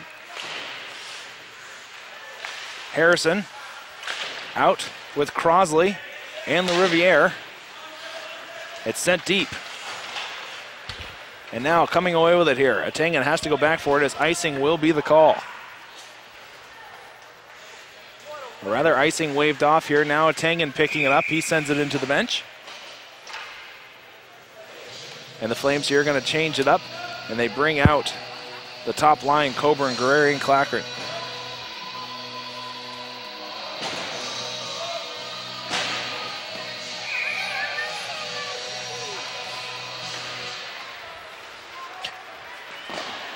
Wrapped around the boards, Clackering getting there.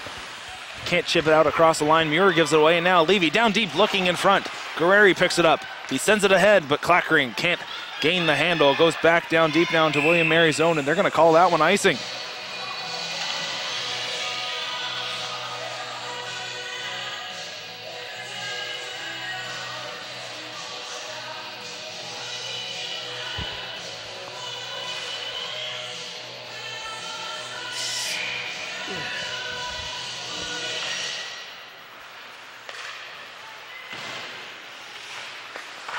Out to the line, sent back in, wrapped around the boards. Harder with it along the far side.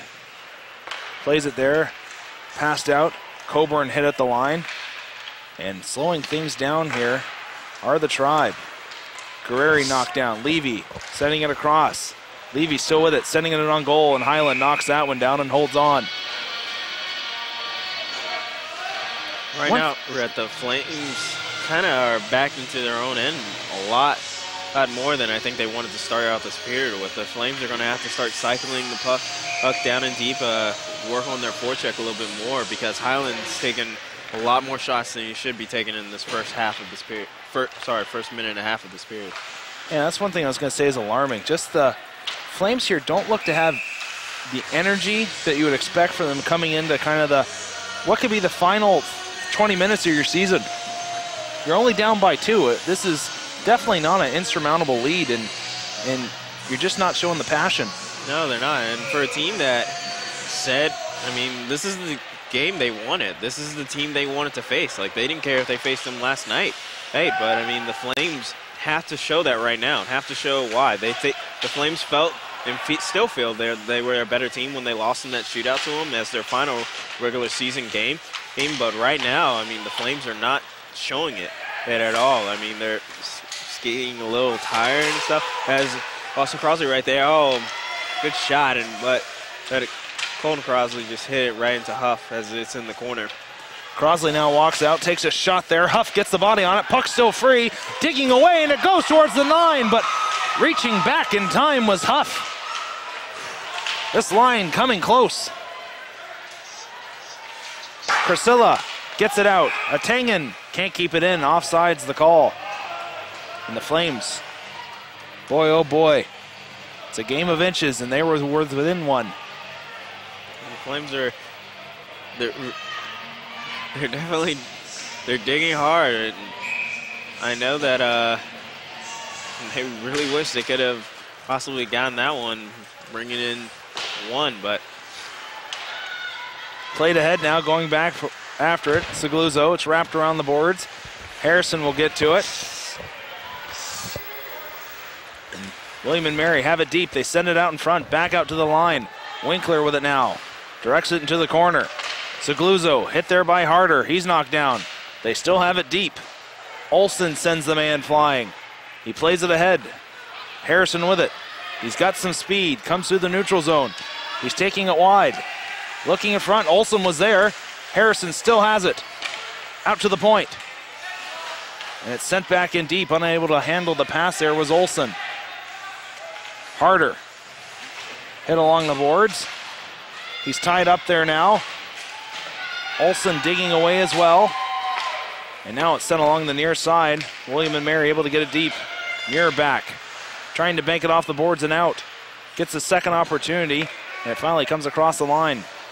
16:29 remaining here. Third period. Harder. Down deep. Muir trying to get it out.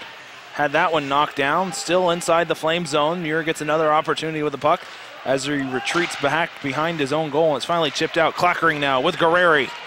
Clackering taking it wide, looking to get it in front. Still has it. Sending it out in the slot. And sweeping at it there was Coburn, but he never really had a chance on that one. Slapped ahead. Coburn gets it off the skate of Tengen now. Flames starting to pinch a little bit. It's sent in deep. Coburn's there. He lays the body. Around the boards, and Fitter retrieves the puck in his own zone. Fans on the pass. Getting to it now. Guerreri leaves it there for Fitter. A bit of a miscommunication, and now William and Mary have it down low. Puck in front. Shot there. Just goes wide as Highland had to dive back the other way, and here comes Coburn. Across the line. Still has it. Takes a shot there. Huff with another shot, and they score! Coburn brings the Flames to within one. Brett, that right there is why not only he made all conference as a forward selection, that's why he has the seat right there. And we saw this last night. He's one of the few people on that team that never give up.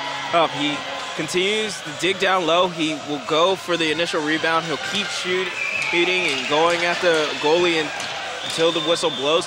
And right there, he has brought the Flames in one with plenty of time left, as we have about 15 and a half left in this third period, Brett.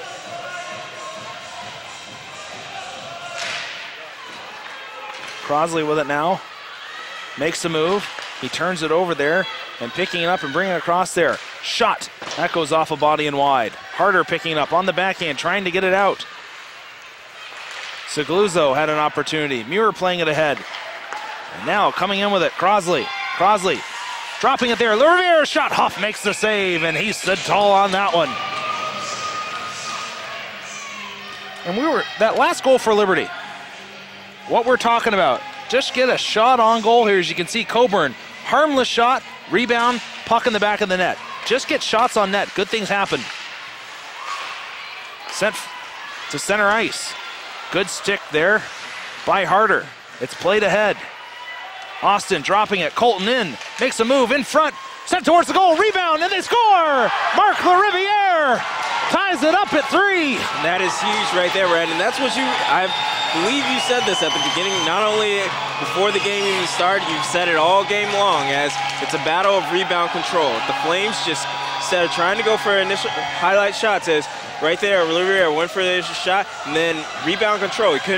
Huff couldn't get it back out, and Marc Lariviere, he kept going at it, and he was able to knock it past Huff, and now we have a 3-3 game. The whole momentum of this game has changed. It's a different swing, as less than a minute has passed. Yes, and the Tribe has blown a 2-goal lead.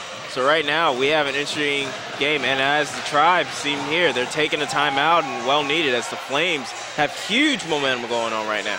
All right, I mean, this is huge for Liberty. Last night we saw this when they were down, they kept fighting.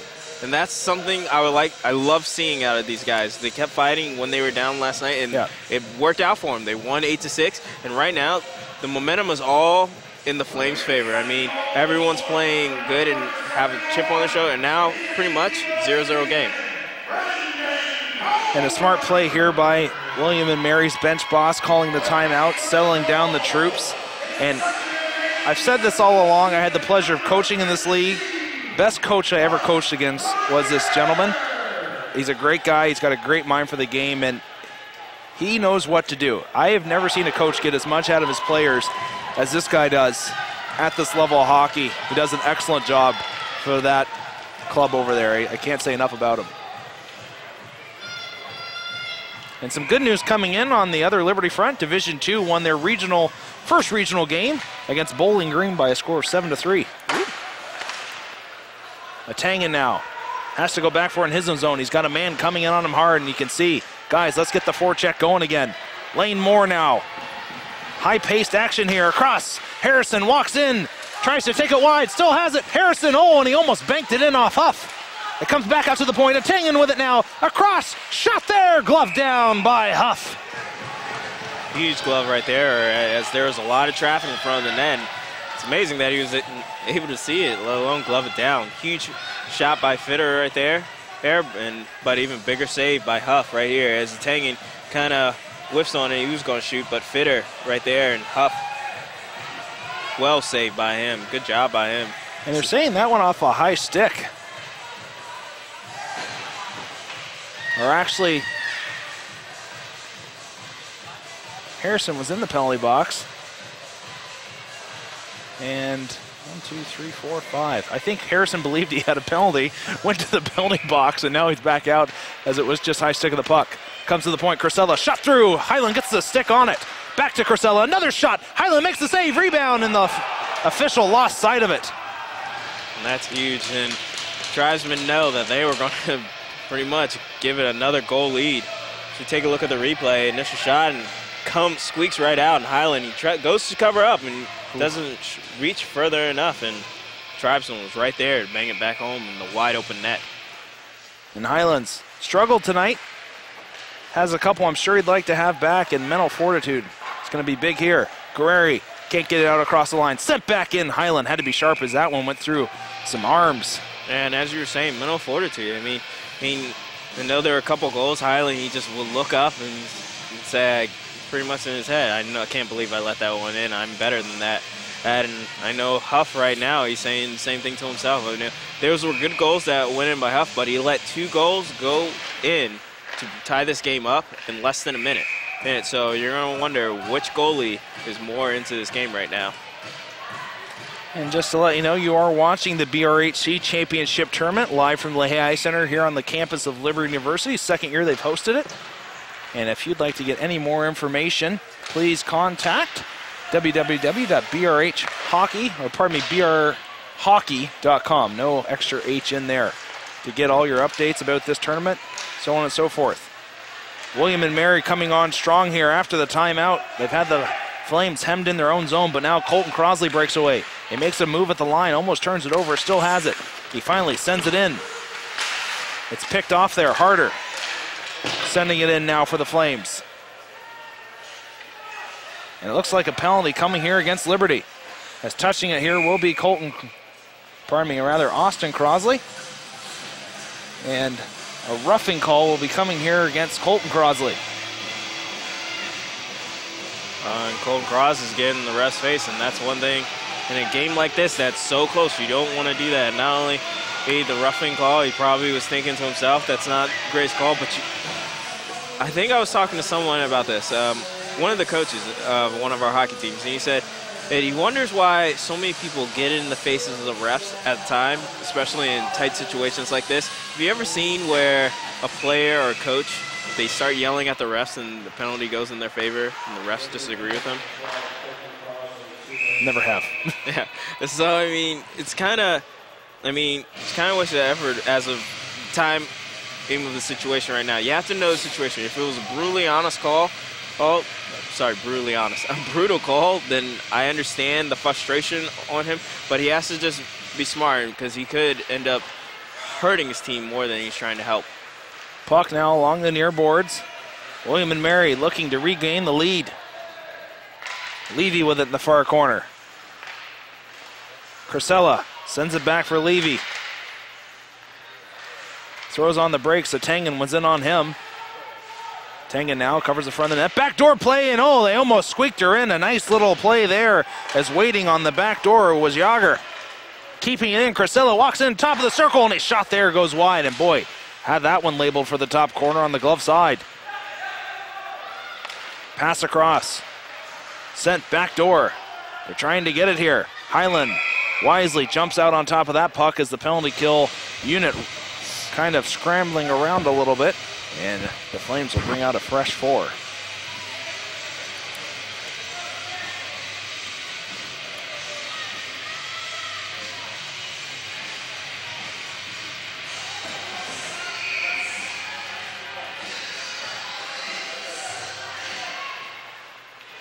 Puck now along the boards. It's sent out there by Muir.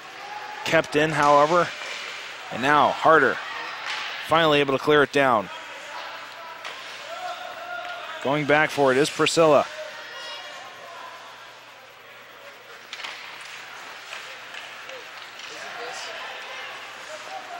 Now skating ahead with speed.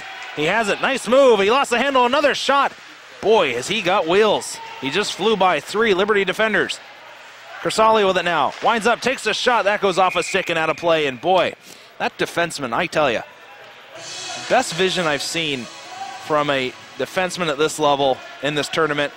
He is excellent at waiting for the traffic to be created in front of a goaltender, and then every time, low and hard.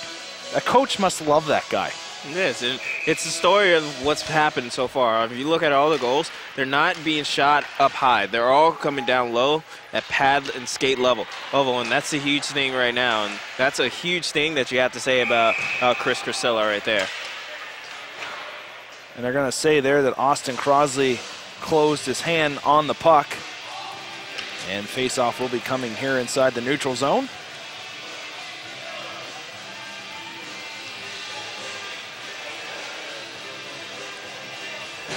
We'll take a look here as he put the glove on it and sent it ahead. And call as he closed the mid-honor. So nonetheless, face-off rather is going to come back here inside the Flame zone. Crosley, Atangan, Guerreri out, along with Fitter. Coming in to take the draw here will be Muterdes. Out to the line, kept in there by Winkler, but pinching it off. Crosley comes in, he's got speed. Crosley with it, gets by the man, still has it, shot towards the goal. Huff makes the save. Another second effort. Crosley now deep, killing off time, still has it. Nice spin move, makes another move. Guerreri was pinching in. He's just trying to kill time here, and now we're back to 5-on-5. That's a huge kill by Austin Crosley as he killed out the remaining 20 seconds of that power play. Sent down and around. Fitter there. Can't keep the handle. It's back behind the net. Olsen's able to pick it up. He sends it ahead. Guerreri can't get to it along the near boards. Olsen ahead to Guerreri. Guerreri has it. Walks the line. Guerreri there blows a tire. Still with it though. Send in front. But Olsen wasn't expecting that, and coming back the other way here are the Tribe. Levy with it. Top of the circle. Makes a move. Gets around. Muir still with it. Cuts in front, and the shot just goes wide. Olsen wrapping around the boards. It comes out to the point. Shot through. And stopping that one down was Muir. Guerreri now picks it up. He walks it across the line. Guerreri still with it, looking for Olsen. Guerreri sends it across the mouth of the crease. Walking in harder, shot there, goes off a body and out of play.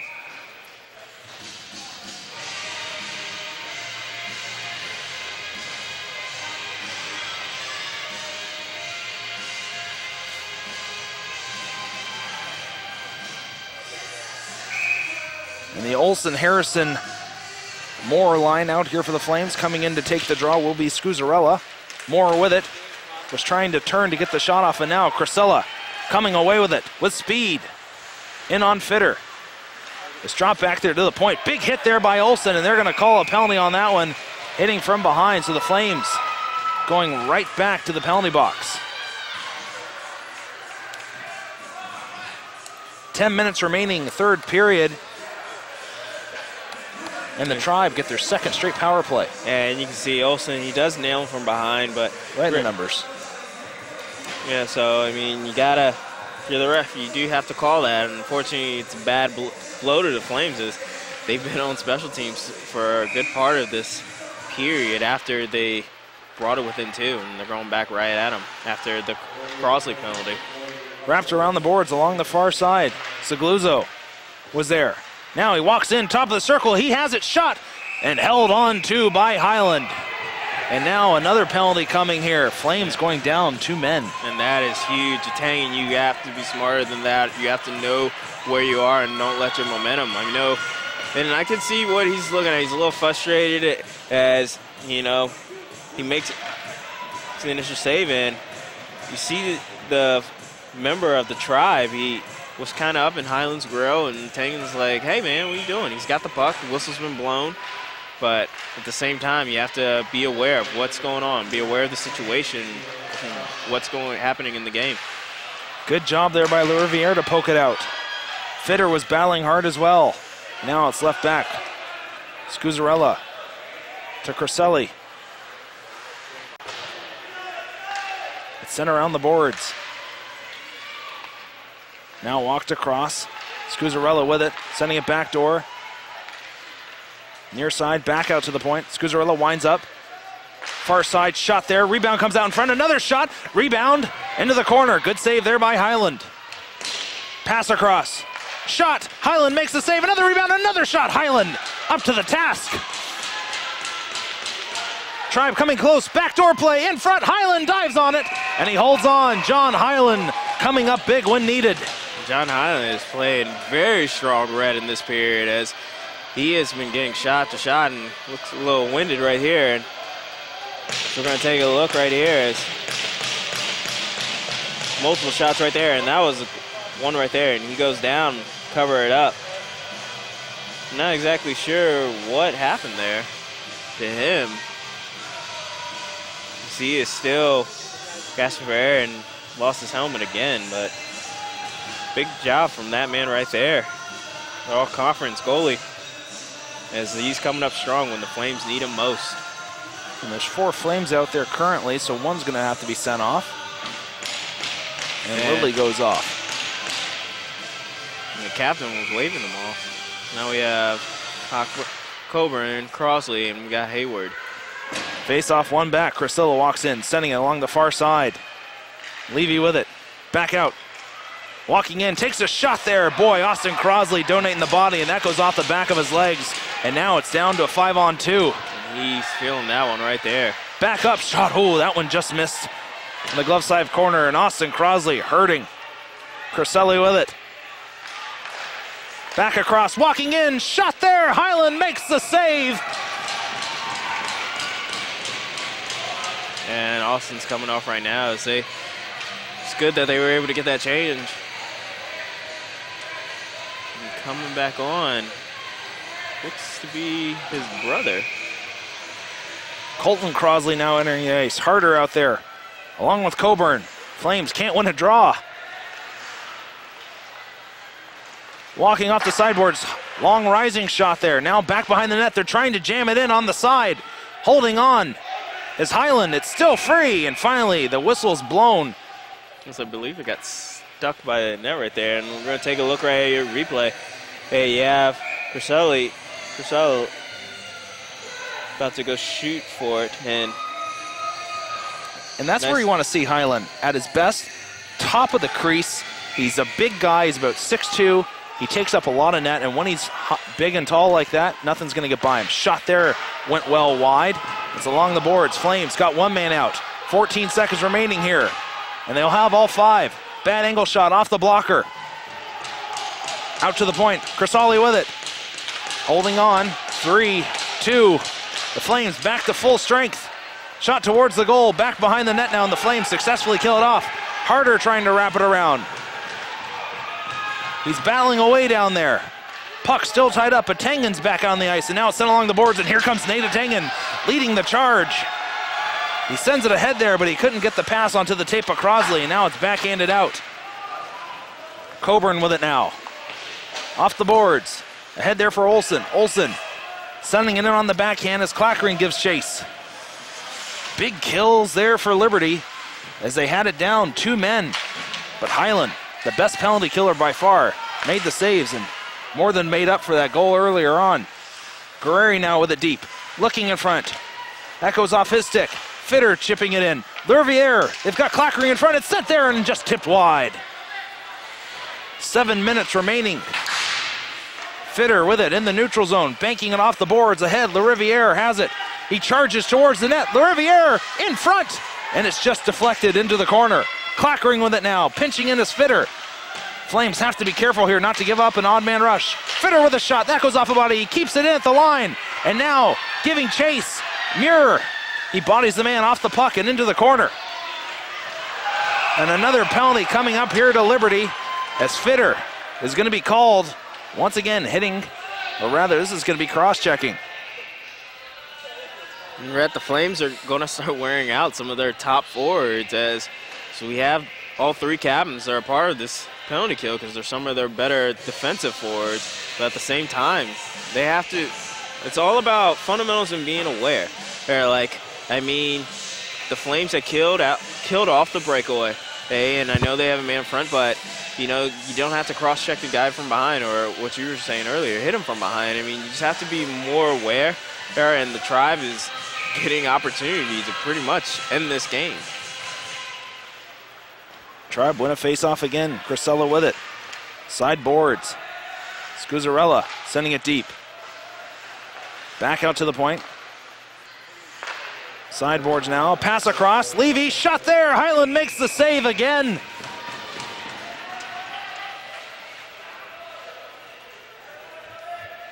John Highland shutting the door here in the third period. Right there as he cuffs it in between where his glove and his body, and he's definitely standing tall right now or at when the Flames need him most. Played ahead there, goes off a body. Scuzzarella with it. Sending it in front, tip there, and they score! Levy gets his stick on the puck, and he takes it top shelf. Not much Highland could do there on that one. No, I mean, he's been great. I mean, but for the last, I would say, close to 8 to 10 minutes, they've been playing special teams on the penalty kill. Oh, and it's not much more he can do right there as Levy, he was just able to get the nice little tip and put it right over the shoulder of Highland. A big goal scored there by number 97, Matt Levy. Try bring it back in. Shot towards the goal. Intercepted and now sent back. Kersali with it. Banking off the boards and out. Harder coming in. Lays the body there. And now Austin Crosley coming back the other way. He's hooked. And then it's turned away. Along the boards, Muir tying it up. Things starting to get physical here. In the late stages of the third period, William and Mary just got the 1-goal lead. Austin Crosley with a nice move to gain the zone. He takes it wide. He comes in. Across. Shot there. Rebound. And they score. Austin Crosley ties it up at 4.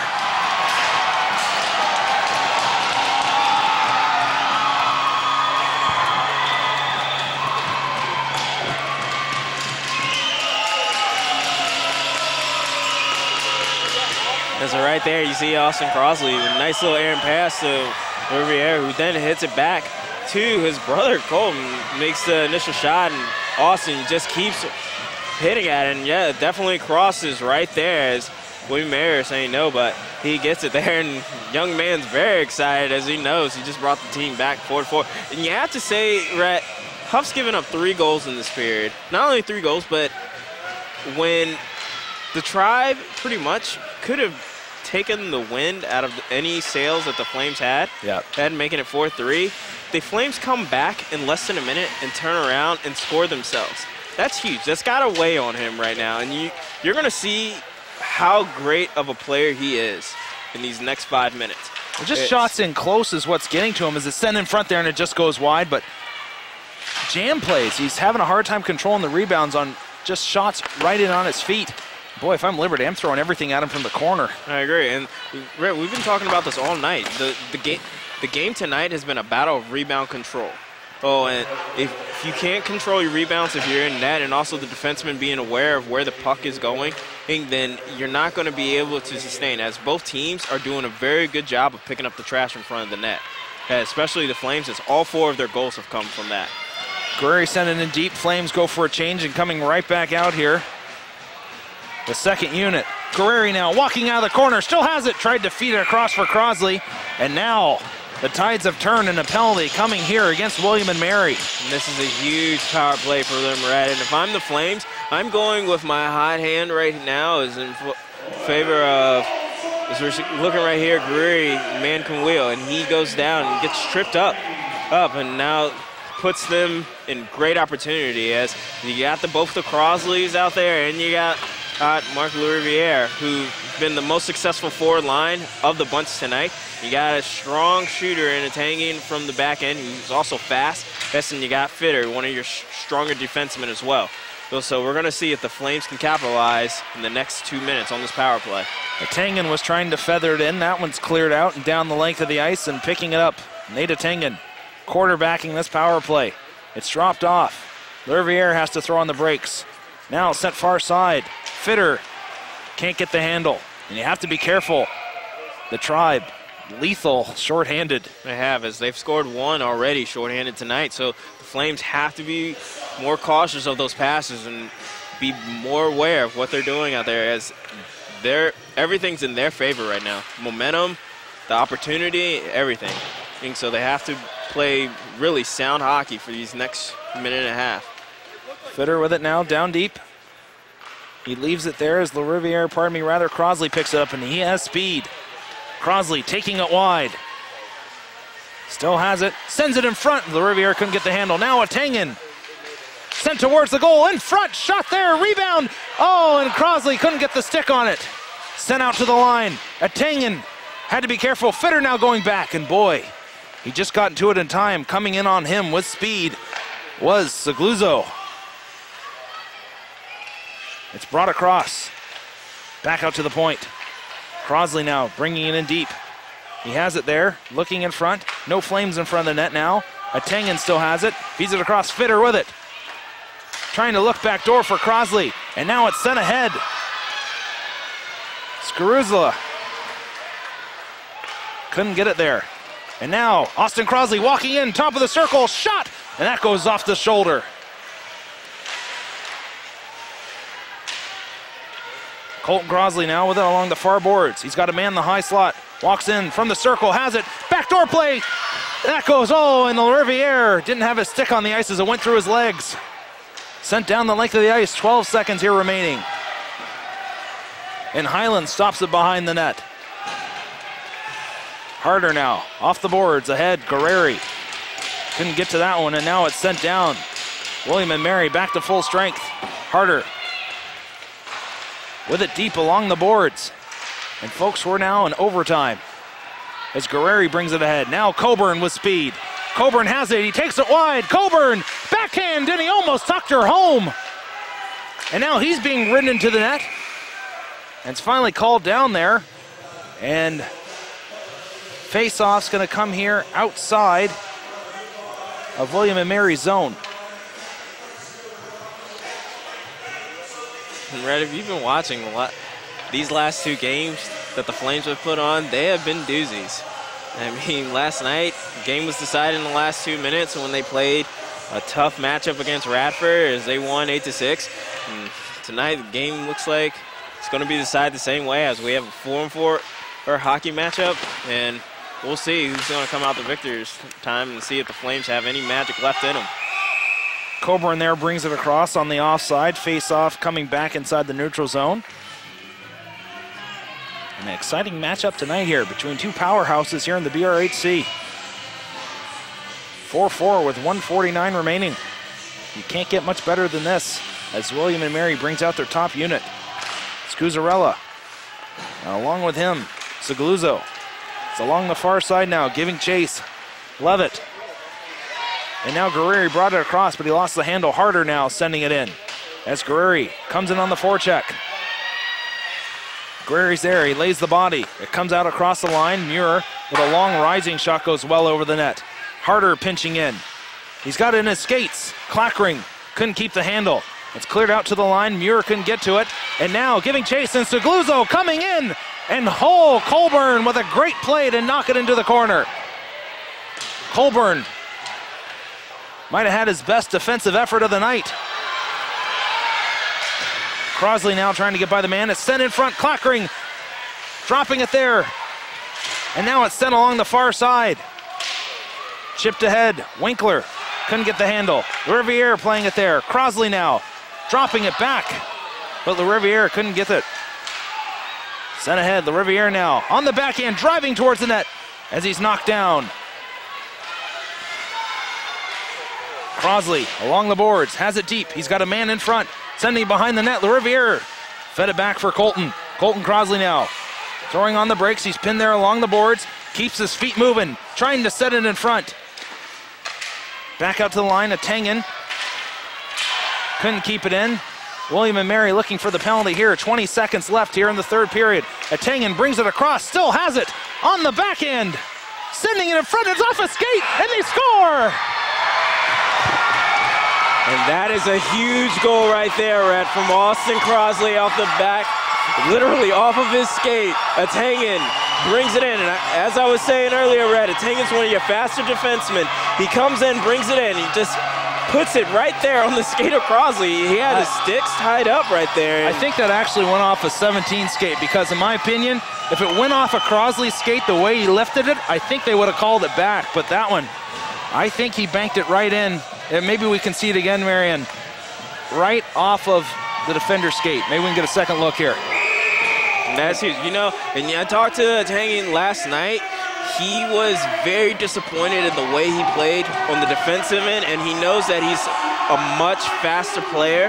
Here, as we take a look right here, I think the way that the defenseman's skate was angled there is, let's take, here we go. Coming in nice and slow here. Sends in the backhand, and right, went off the defender's skate. And that's huge. You hate to see that if you're William and Mary, to know that your own guy knocked it in himself. And as they are frustrated with himself right now, and I know Huff, the MVP of this league, very disappointed with himself right now as he gave 4 goals up now in this period alone. I don't think he's given up 4 goals in a game all year long. So, I mean, because the man's been playing tout hockey, great hockey. Being right there, you hate to see that. And Flames are about to avenge not only their last regular season loss, but the loss that took them out of this playoffs last year. But they have 11 seconds to go, so we're going to see what's going to happen right now. 11 seconds left in this hockey game. It's sent along the boards. Colton Crosley gets to it. He tries to send it in deep. 6. And now Colton Crosley sends it in the open net, and the Flames are going to move on to the BRHC championship game. Right there, and you know what? The huge part of this is the man that wasn't in the game last night, in Austin Crosley, I would say he was definitely one of the X factors tonight. He was huge. He got thrown out in the first 5 minutes of last game for one of those retaliation penalties we were talking about earlier that kind of put the Flames in trouble tonight, and he has been huge. He's been donating the body, as we saw. He came off late in this period with after blocking shots. He was huge on. He's been setting up other players as far as with assists on his line. Him and his brother Colton, and you have to say also another talented two-way defender, forward I should say, is Marc Riviere. He's been playing great tonight. He had 2 goals tonight, and he had 2 goals last night. Right, and that is huge right there as the Flames win 6-4. They will be waiting to see who they face in the again tomorrow, as we'll find out after the game tonight. Yeah, so Liberty, you heard Brandon Coburn before the game say, we've got revenge on our minds. And the way it played out, it's crazy. Last year, Liberty losing to William and Mary in the final 40 seconds. And tonight, Liberty winning this one with 11 seconds left. So boy, Liberty University, 2 games in a row, you win it in the last minute. I'm sure you're giving the coaching staff gray hairs. It is, and you know, I don't know if they've, might have to say, took a page out of old Mr. Tim Tebow's book, as he's been known for his late heroics. And the Flames, they're soon finding a lot of heroics late tonight, as last night it was the captain himself, and the captain played big here tonight, as he not only scored and had an assist, he also had a huge block shot and stopped a breakaway play that could have ended the game for them as well. So, I mean, he played tout tonight. That's why he wears the C. I think the turning point of this whole hockey game is that flurry in the second period where the defenders really bailed John Highland out and just stood tall right on the goal line. 3 defenders making 3 quality saves for him as he was down and out. If William & Mary could have gone up by 3 at that point, a different hockey game. I think it was over then. It was. It would have been. And that was a huge part. And also that spark on the initial goalie, the first score was huge. So, I mean, Flames, they'll be here playing again tomorrow. Well, the Flames move on to the championship game tomorrow at 2. We'll see you there. Thanks for watching BRHC Hockey live from Lehigh Ice Center.